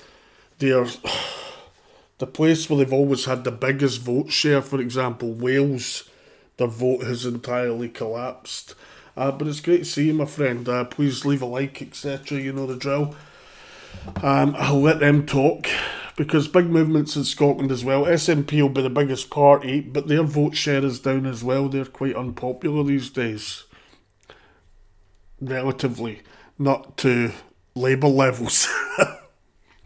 And I don't know, Keir Starmer's going to try and hang in there, but frankly, what's needed is a general election. But British politics is a mess. We've had so many general elections in the last few years, it's ridiculous. Parliamentary group, and rather successful, if I may say so.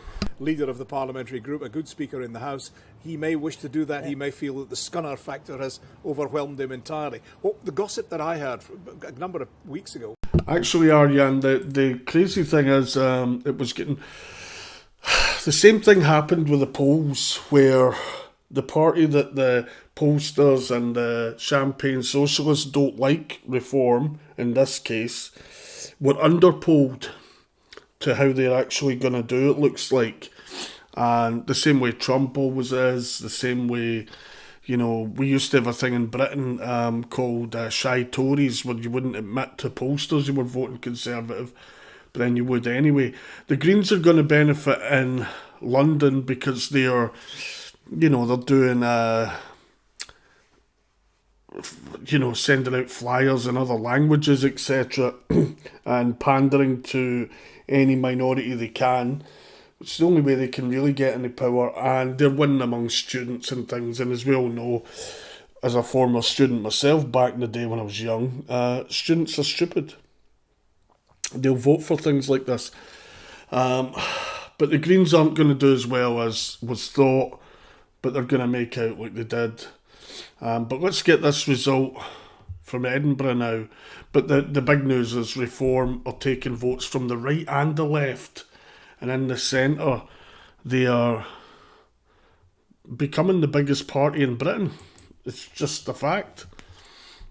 And some of these councils only had a third of the seats up, or they would have won bigger. O'Mauer, Scottish Conservative and Unionist Party, 2,262. Craig Murray, Alliance to Liberate Scotland, 150. Gary Neal, Reform UK, 1,876. Robert Pownall, Independent, 41. Angus Robertson, Scottish National Party, 7,702.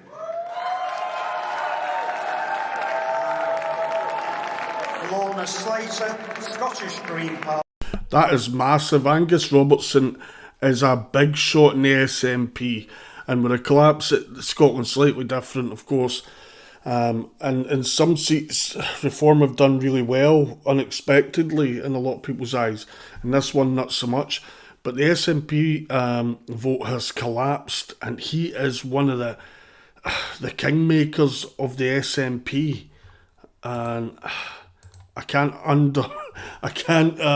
overstate enough just how groundbreaking it is for him to lose his seat. And it's, Labour have picked one up. Rejected was 109. Well, that was the moment when Lorna Slater became the first constituency elected Green MSP, and Angus Robertson came third. It is. It's a Labour pickup. It's a Slater moment. It's also a Robertson moment, coming third. That is a dreadful result for Angus Robertson. So he came third? I thought he was coming second to Labour. Wow. The director of the campaign in Scotland, former MP, former leader, as I said, in Westminster. Congratulations.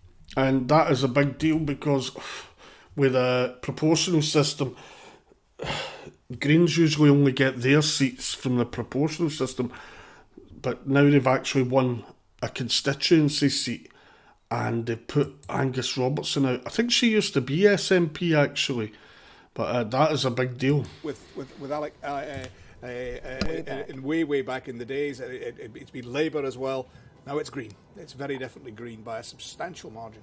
So that certainly puts the SNP's gas at a peak for a minute, because actually what's going to happen is now we're going to have some more constituencies, but what will happen now is the interest will transfer to the lists, because that's where the Greens will pick up even more support than having a constituency MP, and that then leads to the quality of the deals. The Greens have only stood in 6 constituencies. Yeah. Because of that, they didn't necessarily expect to win any, although they had high hopes, and this was one of the ones where they had high hopes. But because they have very Reform will also pick up a lot of seats in the list. In Scotland is a corrective vote. It's designed to correct, but probably more than the Greens. But this is a big win for the Greens.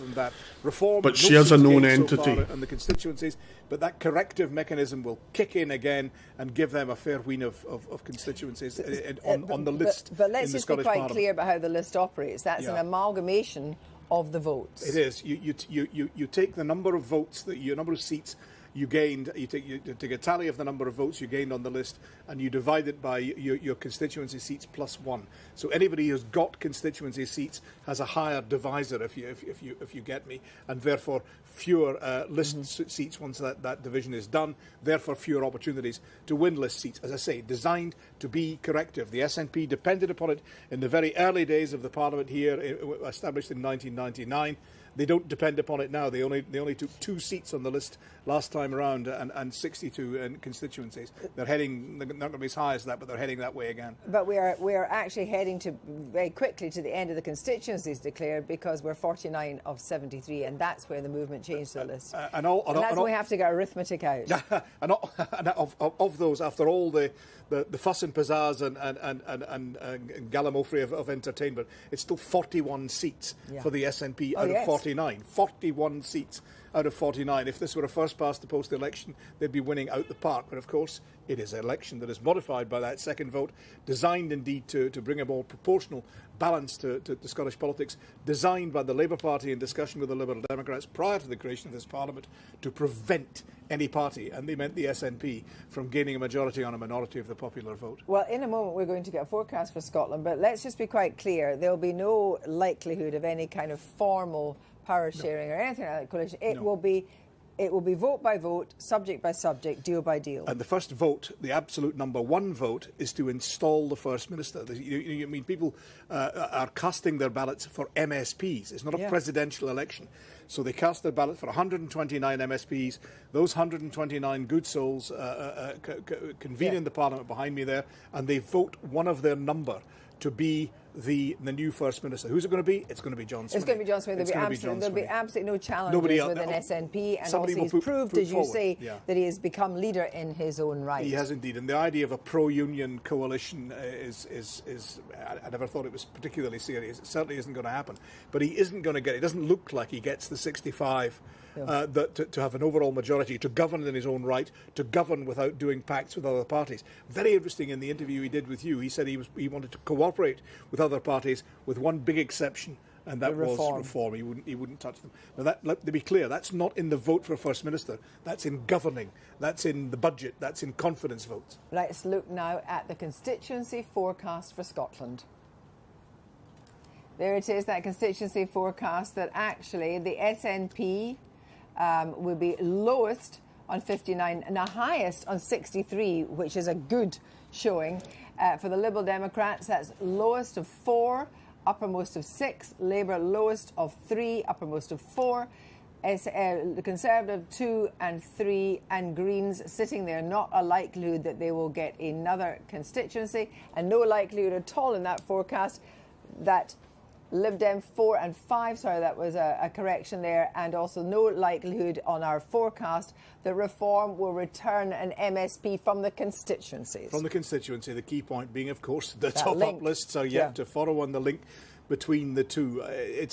Given the range of constituency seats there, given the fact that we don't have the total for the list, people tend to vote in similar ways. They don't necessarily always have to switch. You don't have to switch. You can vote for the same party. You can vote for different parties between vote 1 and vote 2. But the outcome will be, I guess, John Swinney returned without an overall majority, returned needing to do day-to-day deals, especially on budgets, with other parties, and returned with one big challenge, which is the forecast by the Scottish Fiscal Commission that Parliament behind us there is going to have a £5 billion deficit by the end of this Parliament. The other big issue, which will obviously be very important in terms of the relationship with the Greens, is what happens about energy. Obviously, the Supreme Court has said we're not opening the Jack Duffield for gas, and we're not opening Rosebank for oil. But as long and as more and more this conflict in the Straits of Hormuz goes on, then the pressure is on to stop importing oil from Norway and develop some of our own again. I think SNP supporters, in terms of a buddy, looking for a buddy in Parliament, SNP supporters will be happier with the Greens. Other parties, perhaps, the John Swinney, I think, will be happier with perhaps the Liberal Democrats, because he doesn't like the Green economic policy. Well, let's turn to John Curtis now. John, what do you make of this? Well, in a sense, what's happened is basically the consensus of what people anticipate, at least so far as seats are concerned. Now, in terms of share of the vote, the SNP, we're reckoning, are going to get 39% of the constituency vote. That's towards the higher end of the range of forecasts that came from final bits of polling. But the idea that the SNP would get around 60, 61, 62 seats certainly was quite common currency from a lot of the projections, and that seems to be where we're going to end up. Basically, once Labour had won Edinburgh Southern, that was on our list of the seats the SNP needed to win. That was really the last chance of the SNP getting to 65, and then the result in Edinburgh Central has just simply confirmed that. There are only now a couple of other seats where actually, as it were, the SNP's chances of winning are less than 50%, but maybe they might make it. But there just aren't enough of these seats left to take the SNP over the line, and that's encompassed within the range we've got. But let's just reinforce what Brian said there. It is still an incredible achievement after 19 years to be in such a strong position in Scotland and to be consistently the largest party. It is, but I think the honest truth, the SNP are winning this election, well, A, because they have a legacy of very high support. They got 48% of the constituency vote back in 2021. But frankly, secondly, they've just been very lucky with the fact that all of the opposition parties have performed poorly. I mean, Labour have done not much more. then hang on to their share of the vote last time. We expect them to get about 20%. And meanwhile, the Conservative vote's fallen away very heavily. It's down about 10%. Yeah, that's the reality of what he's saying. Reform aren't winning any seats there in Scotland in constituency basis, but they will on the list. That's too complicated to get into right now. But it's a proportional share that you get seats from. But the SNP, weirdly, their vote share is down substantially, 10-12% in some cases. But Reform have then took votes from everyone on the unionist side, and that's let SNP slip through the middle and win lots of seats, which is the reality of what can happen in the first past the post section. But luckily in Scotland they have a proportional section which will get Reform and Labour and the Tories, etc., some seats. It will also get the Greens some seats, unfortunately. But that's Scotland. So the big winners for Greens are going to be Scotland and London from a proportional sense. But the real story of the 2-day, 3-day election run is the ascendancy of Reform. They're going to now be the UK's biggest political party. And it's not just polling saying that anymore. They've got votes and councillors in power to back that up. I.e. energy. Yes, the Liberal Democrats, so long as Liberal Democrats are willing to be on the same side. I mean, that's... it's always been clear that... Sorry, I need to put that into perspective. In almost a majority of Labour parliamentary constituencies, their local councils are going to be dominated by Reform councillors. Think about that. The only ones that aren't going to be are the ones where only a third of the seats were up for election this time round. And then it's every year there's another third of them up. If it was the whole council, the Reform win would be even bigger. Substantial willingness, for example, to negotiate with the SNP over the budget. John, I just want to ask you too, because I've just got, I'm hoping this is right, I have just got news about Sarwar's position. And Brian, have you heard anything about this? But I'm hearing that Sarwar himself may be in difficulty, but I'm not sure about that. But that would be a big surprise and a big shock. In difficulty as leader or in difficulty in his constituency? I'm not quite sure, but I think that we're awaiting Glasgow results very soon, so we'll know more later. Thank you very much indeed, John. Okay, Thank you, Brian. Very much indeed. Well, a fascinating picture developing there in Scotland. So much at stake. We're going to welcome a couple of new guests to the studio. Munira Wilson, Treasury spokesperson for the Lib Dems, and Matt Goodwin, Reform candidate, former candidate, didn't make it in the by-election. We're very happy to have you with us here in the studio this afternoon. Let's start with the Lib Dems then. We spoke to Vicky about the Lib Dem progress in the last half hour, but as the timetable of these elections, you might still have more gains to make. But as Vicky was suggesting, there are people who grumble in your party about you not punching through enough at a moment when other parties are cleaning up at the expense of the Labour and the Tories so clearly. Well, look, let's put this in context on what we've seen since polls closed last night. Once again, this is 8th year in a row. We'll be making local election gains. We're on track to have more councillors than both Conservatives and Labour, as we historically did last year, and then repeating that again. We've taken the fight to Reform in Portsmouth, where we won overall control. We held them off in Stockport, where they were fighting hard, and beat Labour to take overall control in Stockport. We've held them largely at bay in Sutton and wiped out the Conservatives there. And we're in Jeremy Hunt's backyard taking control of West Surrey. That's all very good. Here's what the Lib Dems have to ask themselves. How come you're not Reform? How come you've never been the party with a huge surge like this, with the potential of becoming a government at the next general election? Never happened for you. Why is that? And offering positive change that builds their communities up rather than trying to burn the system down, which is what the populist parties are seeking to do. Matt, Munira says you're offering divisive politics and that's why Reform is making progress. Well, the opposite is true, in fact. There's nothing more divisive than treating the British people like second-class citizens in their own country. There's nothing more divisive than what we've got with a policy of open borders, a policy of mass uncontrolled immigration, trying to scrap jury trials, trying to shut down people's free speech. The reason that we at Reform are doing so well today, the reason that we are reshaping the map of British politics, is because we've connected with the decent majority of hard-working, tax-paying, law-abiding British people who have had enough of being treated like second-class citizens in their own country.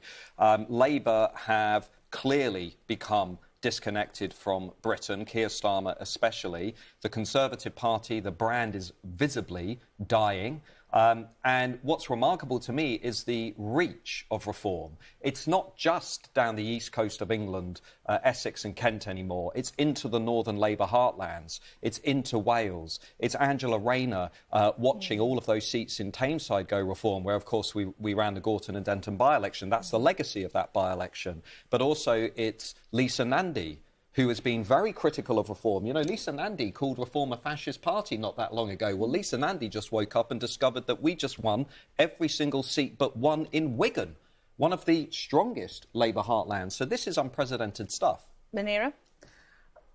Undoubtedly, I think Reform are riding a wave of distrust and anger with traditional politics and politicians.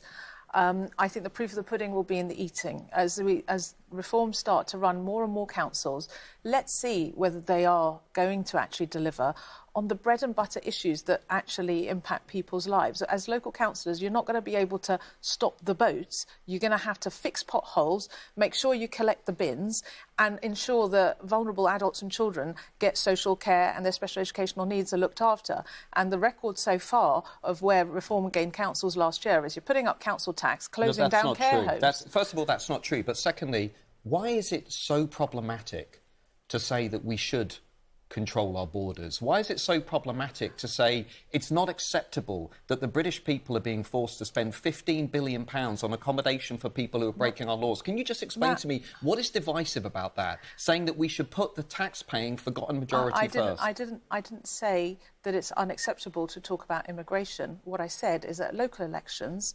immigration is not an issue that you can influence if you're running a council, in the same way that with the Greens campaigning on Gaza. You know, these councils don't need a foreign policy. People want their potholes fixed. So what I'm saying is you've played to those issues because they are areas where the British people have rightly got concerns. Well, hang on. We've also said that we'll represent the hard-working majority in this country. Now, you've just said that Reform councils have raised council tax. That's not true. In a lot of the councils that are run by the Reform Party, well, Matt, council tax increases have been lower than they have been in councils that have been dominated, but less than other political parties have done so. Reform is changing the political consensus in this country, Laura. We can all see it. And the other thing, just lastly, that's really interesting here. Look at the amount of tactical voting on the right of politics that's now taking place. Conservatives going to Reform. Working-class Labour voters going to Reform. Reform is the only alternative to the broken consensus in Westminster. But it's interesting, you've only won 5 councils overall so far. You didn't take the Isle of Wight, which you were hopeful of doing. You're disappointed by that?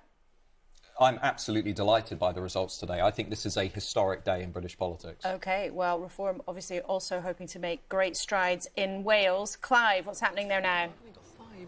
Yeah, many more results have come through. The sun is shining, and it's certainly shining here over Cardiff Bay for Plaid. Of the 9 declared constituencies now, Plaid have won 24 seats, Reform have got 19, Labour 6, and the Conservatives 4. The Greens have won their first Senate seat, with Anthony Slaughter winning in Cardiff.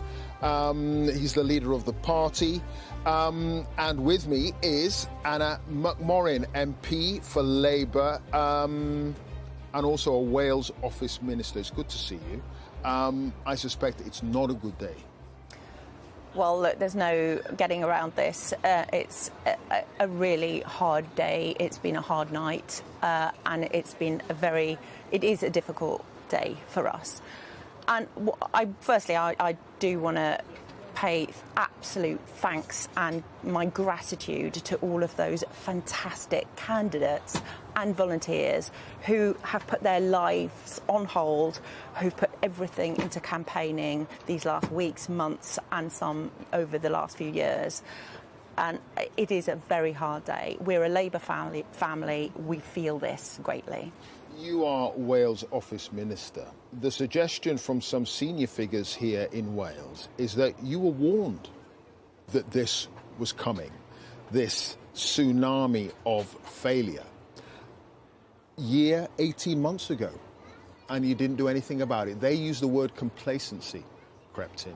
Look, there's no doubt about it. We now need to take a long, hard look, reflect with humility at what we've done over the past almost 2 years, which is deliver what we've delivered and get on with delivering that, but also, though, look ahead and see what we have. Well, look, we've delivered employment rights. We've put workers' rights in from day one, sickness rights. We have raised the minimum wage.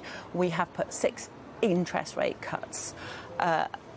These are changes. These are not small changes, but I get it.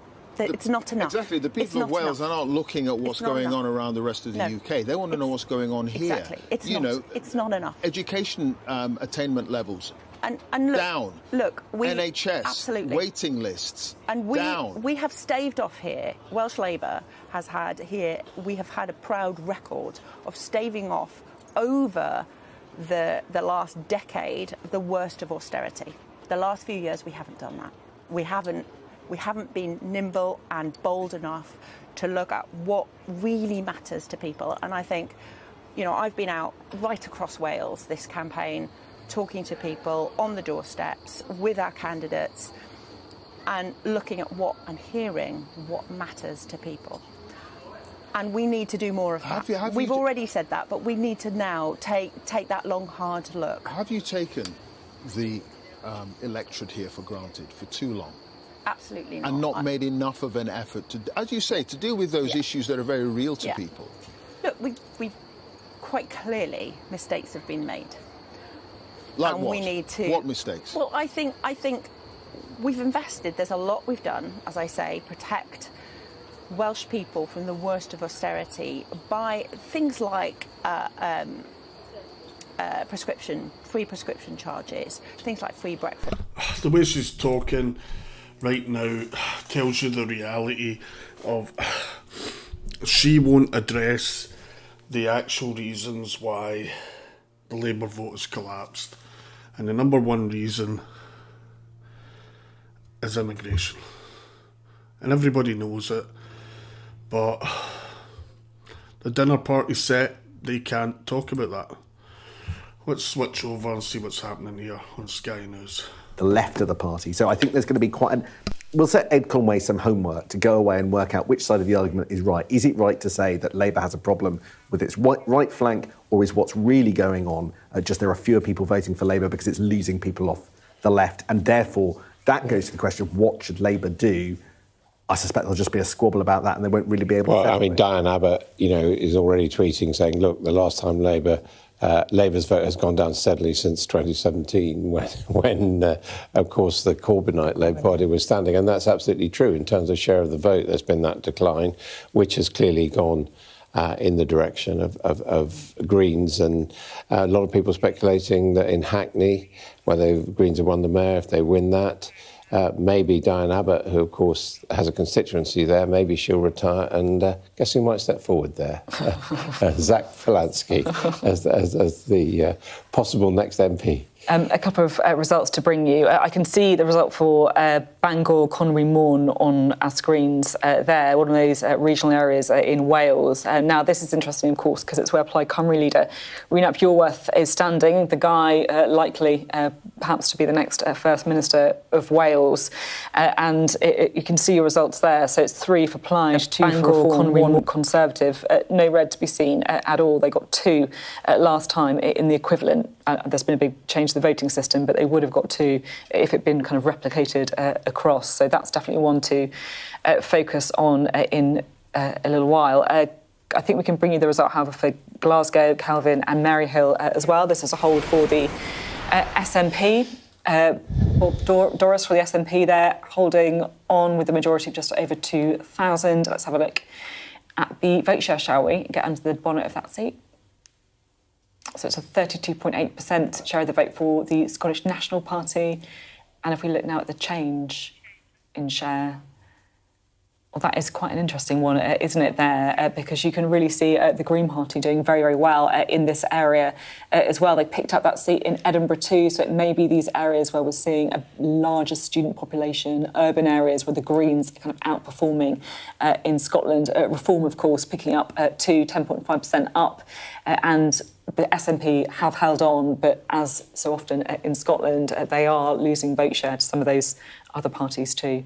Well, let's go to Camden, shall we, in North London, where we can talk to our very own Rob Powell. Rob, all eyes are going to be on Camden today, aren't they? What's the latest you can tell us? Yeah, we've had the first big shock result from here in Camden. The leader, or who was the leader of Camden Council, the Labour leader, has failed to win a seat. Richard Olszewski had actually swapped seats. He'd done what critics and even some in his own party called a chicken run by abandoning his seat in Fortune Green in sort of the West Hampstead area, the kind of north of the patch. And he'd come down to stand in Holborn and Covent Garden because that was seen as a safer bet.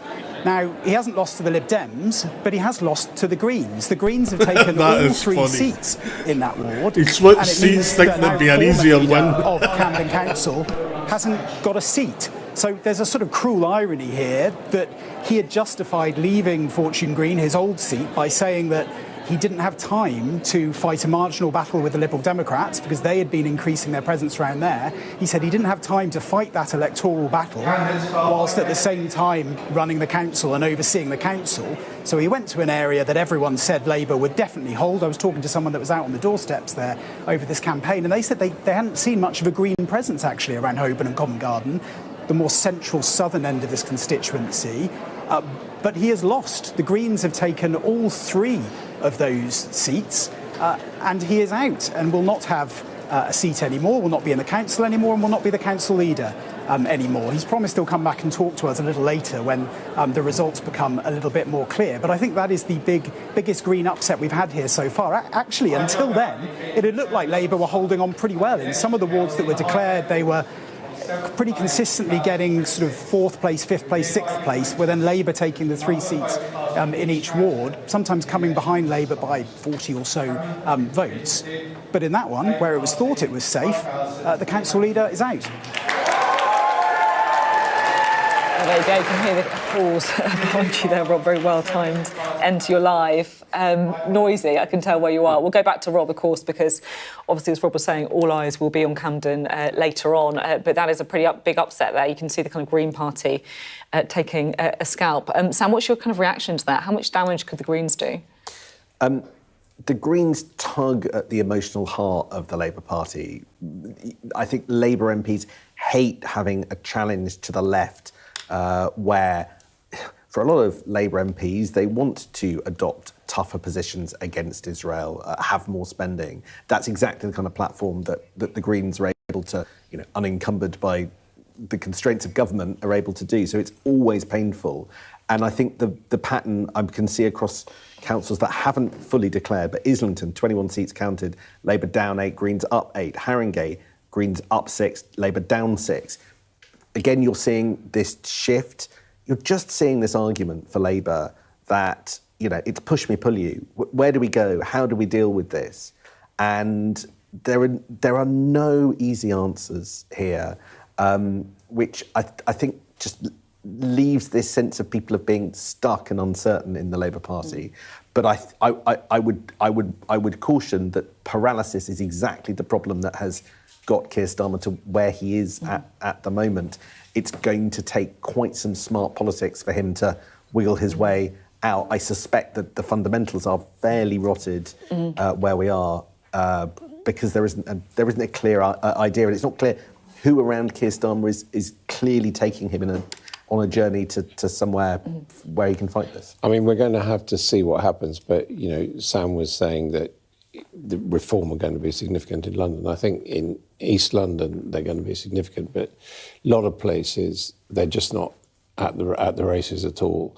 And I think the reason for that, one of the reasons for that, is that London does have a high immigrant or not born in the UK population, that the more prosperous residents tend to be liberal, and this, I think, is a problem for reform. I don't think it's universal. And I think that victory for the Conservatives in Bexley also shows that there is a resistance to. It's not a total Can you sweep. jump in and take you directly to Glasgow at Central? Let's listen into the declaration. 59,173. The total number of votes cast was 26,535. The turnout was 44.84%. There were 271 rejected ballots in total, with the reasons for rejection as follows: 36 voting for more than one candidate, 2 writing or mark by which the voter could be identified, 233 unmarked or void for uncertainty. The total number of votes for each candidate was as follows: Naveed Askar, Scottish Conservative and Unionist Party, 835. Paul Benny, Reform UK, 3,988. Paul Donald Kennedy, Scottish Liberal Democrats, 1,262. Bonnie Sandlin, Scottish Labour Party, 5,094. SNP have won this. Scottish National Party, 15,085. And I, Suzanne Miller, declare that Alison Fearless is elected to serve in the Scottish Parliament as a member for the Glasgow Central constituency.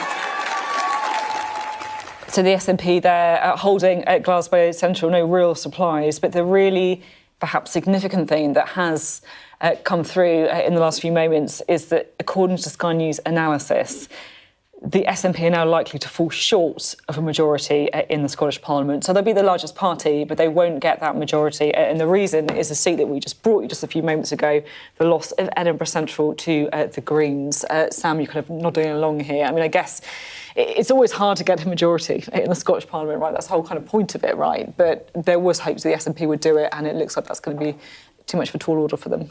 Yeah, if you look at the polling over the campaign, the SNP looked like they were on the march, and about 10 days ago, so the YouGov projections were that they were going to get a majority. And at that point, John Swinney started talking really tough, doubled down on the idea that there was a big conversation to be had about independence if they got a majority. And he was specifically tying it, as he has done for some months, but he was doubling down right at the critical point of the campaign on the need for there to be a majority in order to restart that conversation about an independence referendum. And now, well, as he said in his interview with you, they're on course to miss out on that. It's still incredible that the SNP got its first minister in the form of Alex Salmond into Butte House in 2007. And here we are in 2026, and they are still about to prepare for another full term of SNP government. Just consider all of the turmoil that they had with Nicola Sturgeon, then cycling through. Yeah, it is incredible. I won't take that away from them. One thing I will say, though, is they've got a baked-in permanent vote base that are hardcore independence voters of about 35%, 30 to 35%, and then they just need to add a bit onto that to win every time. So they're rocking in about 40-41% of the overall vote in this election. And in a first-past-the-post scenario, that's enough to get you there. But to stop there being a majority, that's why you have the proportional representation section of it. But it's very hard to unseat them just now, and has been since 2014. That's 12 years now. Because they've got a baked-in independence no matter what group that will always vote SNP. Even with all the scandals, it doesn't seem to matter. Whether if you put the Greens and the SNP together, they've got a majority, even if they're not in coalition, because they both support independents. They would do, but John Swinney was quite clear it had to be an SNP majority to automatically start that conversation. But still an amazing result, really, for the party. I want to take to Wales now. We talked a lot about Scotland, which is, so many interesting results being thrown up there, but something pretty dramatic is going on in Wales. And I think we can bring you some of the Welsh Senedd constituencies and the results that we've been getting through from there. We're going to start with Bangor. Let's have a look at Bangor first, shall we? So this is Bangor Conwy Môn. Plaid Cymru leader Rhys Iorwerth standing there, the guy likely to be Wales's First Minister. And you can see there Plaid kind of romping home with 44.9% share of the vote. They've got 3 seats there in the Bangor area.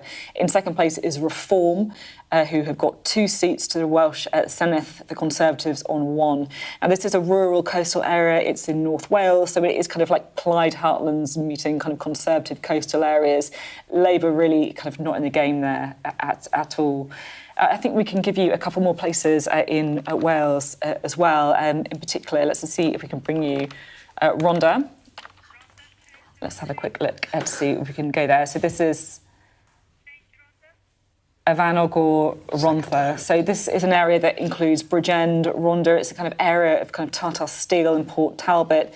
Should be a Labour stronghold. They've been pushed into third place there, you can see. So Plaid taking 3 of those seats off the grounds, Reform 2, Labour just 1. We might be able to show you the change in share that of the vote. That shows you the collapse of the Labour vote right there. As well. Let's have a look to see if we can scroll on to that change in share.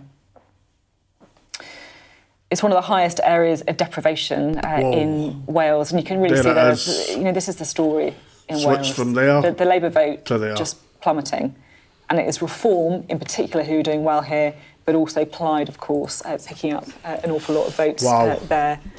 Straight to Reform. So we can see the story there in Torfaen at the bottom of your screen. I'm not sure if we got the actual result to bring you there as well.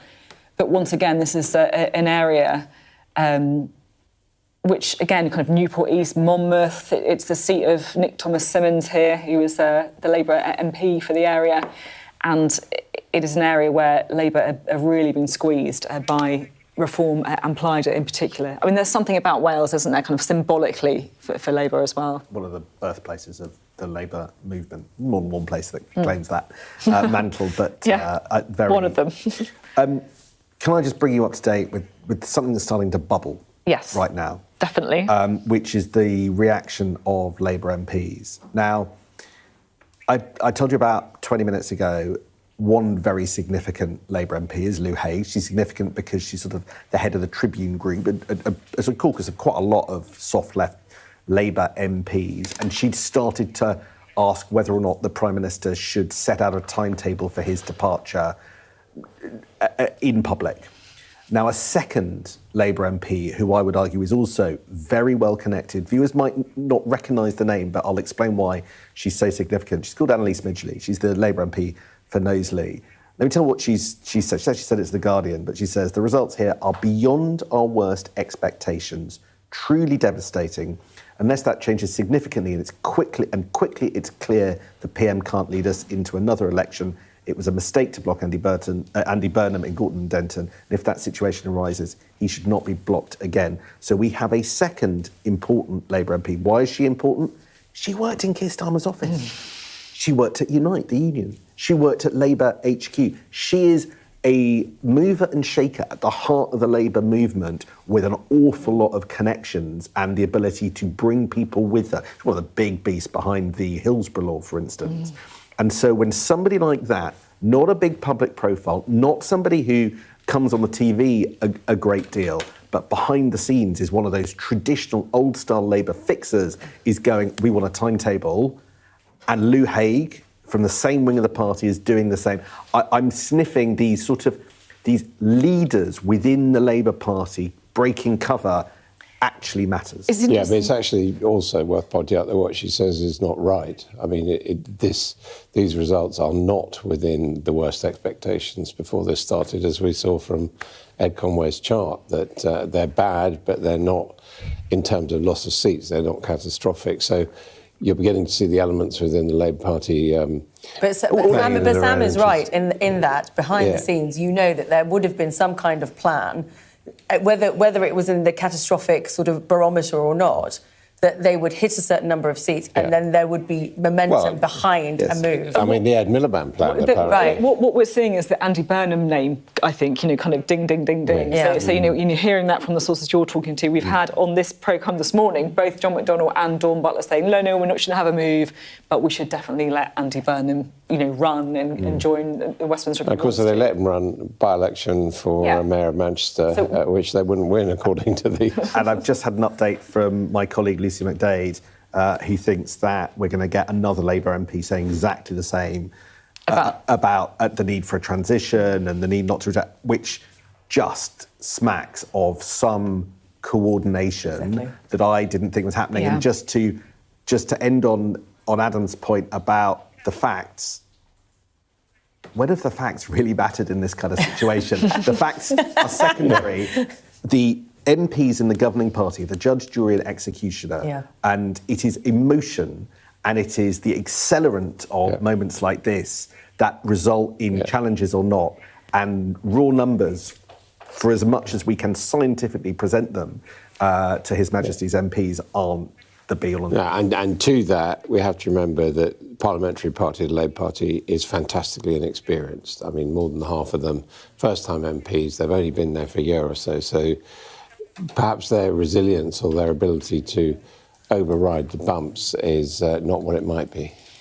Emotion over rationality is something that I think we're all very used to in politics at this high-octane moments. Post-Brexit, post-social media age, that's just the culture that we're in. Yeah, there we go. One result to bring you. Let's go to Hillingdon, shall we? This has been a Conservative majority since 2006. There you are. Good to find you there. Hillingdon has been held by the Conservative Party, so no perhaps real surprise there. But they gained 2 seats. Labour down to, Labour was last in power here back in the 90s. When New Labour made its breakthrough. It's a kind of ward of Heathrow Airport, so lots of people working there, perhaps a bit unhappy with Labour's third runway plans. I wonder if that could be part of the reason behind that slight down-ticking of results now. Well, as you've been listening to us, someone has magically joined our table. This is Rachel Millward, who is the Deputy Leader of the Green Party. Good to have you with us. What's your take on the results so far? Well, we're really pleased. I mean, we're kind of exceeding expectations with, you've heard that we've got our first directly elected mayor in Hackney, the brilliant Zoe Garbett. So that's really great. I think to be breaking through in London is huge for us. We only had 18 councillors in London before, so this is a big gear change. But we're also doing way better than we expected, even in Manchester, Sheffield, Newcastle, Birmingham. These are places where we haven't had that much presence before. So we're really breaking through, but then also holding in rural areas with sort of the second largest party in Suffolk. So showing that we've got this range of places where we're performing really, really well. I think what we're seeing overnight is obviously a collapse of the Labour vote. People are sick to the back teeth of, I think, the status quo and just the fact that they're running so fast to stand still. And we're offering a real hopeful change. Stay where you are. I just want to take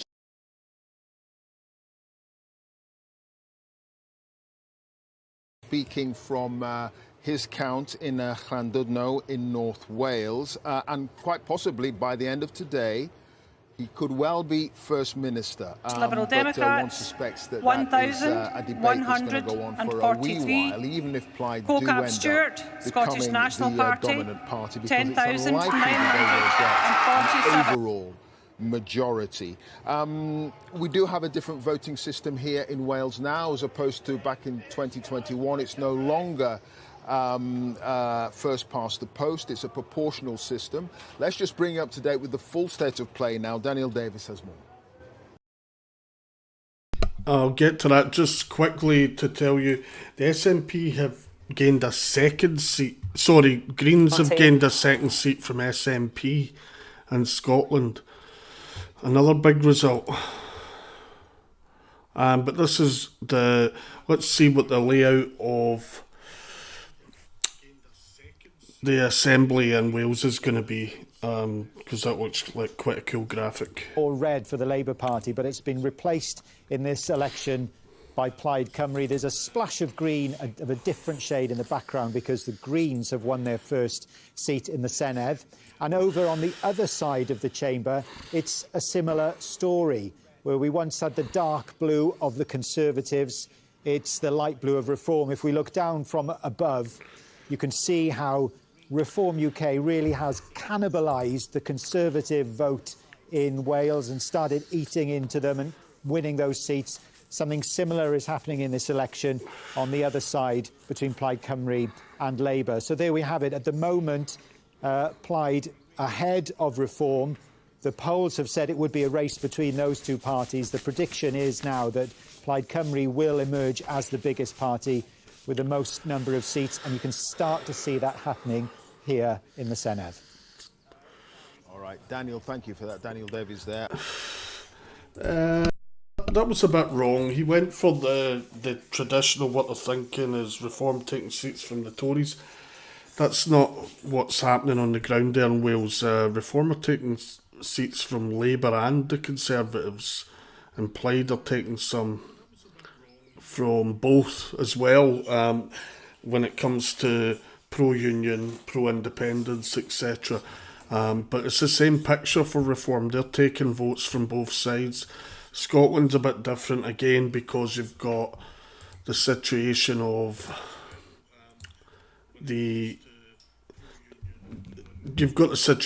independence issues again, where a lot of people have held their nose and still voted Labour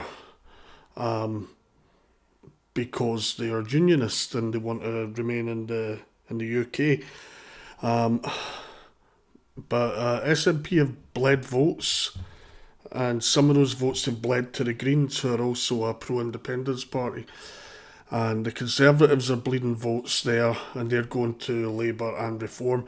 The biggest gainers in the Scottish Parliament, it's the same as everywhere else in Britain, is Reform. They're up 16 points, and that's the biggest increase of all. Greens have got a bit of an increase, but nothing like that. But remember, Reform are starting from zero. So that's a good and a bad thing in terms of the numbers. And even though they're going to win, be the biggest party by a long way, the SNP, the vote share's down hugely. They're running about 40% overall, which is nowhere near an actual majority.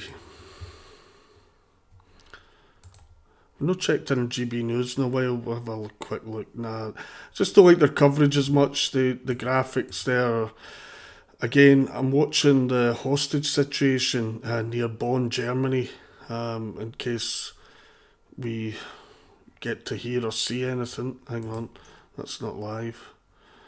But yeah, it's still going on. As you can see, actually, the live feed stopped, so maybe it was resolved. I'll let you know about that, maybe. Here we go, there's another declaration.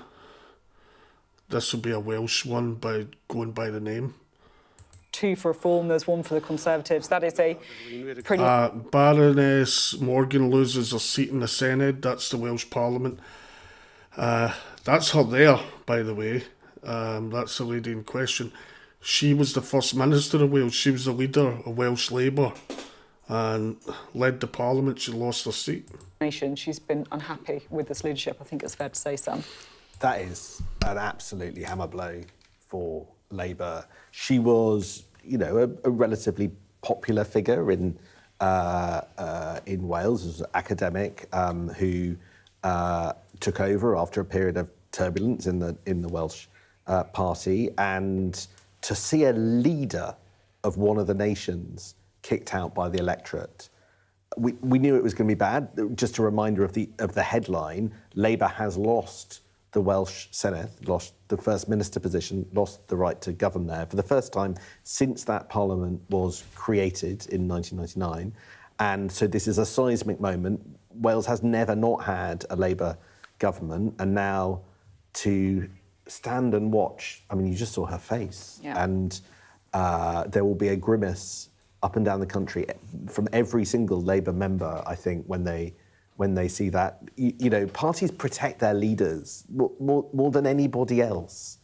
And we have talked about the difference between just the raw results and the emotion that they engender, and I think this will be something that this will be a moment that, and the scale of changes it, things. because she's lost in a PR system. I mean, she had 5 chances to get a seat. Yeah, she didn't have to. It's not first past the post. It's not first past the post, and that really does show, you know, the extent of Labour's cratering, frankly, in Wales. Somebody Rob Ford, the academic, who I think is going to be around later, said that what he thought had happened in Wales is that, in a sense, Labour had been lucky in the past because of its opponents, and because it had poor opponents, the sort of the edifice of Welsh Labour had rotted and rotted and rotted and rotted, but still looked from the outside to be standing, and this result just shows it has been completely swept away. I just want to bring you in at this point, because I think it's quite interesting. Sam was just talking there about how Labour's was blessed, if you like, by having poor opponents, but as soon as you get more competition, then it's a problem. And I guess, could you say that's the same with the Greens on the left when it comes to Labour? Well, I think what's happened in Wales is Labour have taken the electorate for granted. I think they've taken the people of Wales for granted, and they don't feel taken care of. You know, the cost of living crisis is extreme there as it is here. And yeah, I think that's what we're finding, is that when people then see an alternative, a different party that's talking common sense politics and pointing out the things that everyone actually feels every day, like the reality is, it's just too hard to cover your rent, to, you know, get food on the table. Bills just keep going up and up. And when you sort of know that so much of that is a privatised system now, and Labour have let that happen, and then you suddenly get a party like the Green Party coming in and saying, it doesn't have to be this way, it really makes an enormous difference. And people suddenly realise that we don't have to stick with this kind of illusion of progressive, when in fact it hasn't been. But in Wales, people aren't turning to the Greens, are they? They're turning to Plaid Cymru.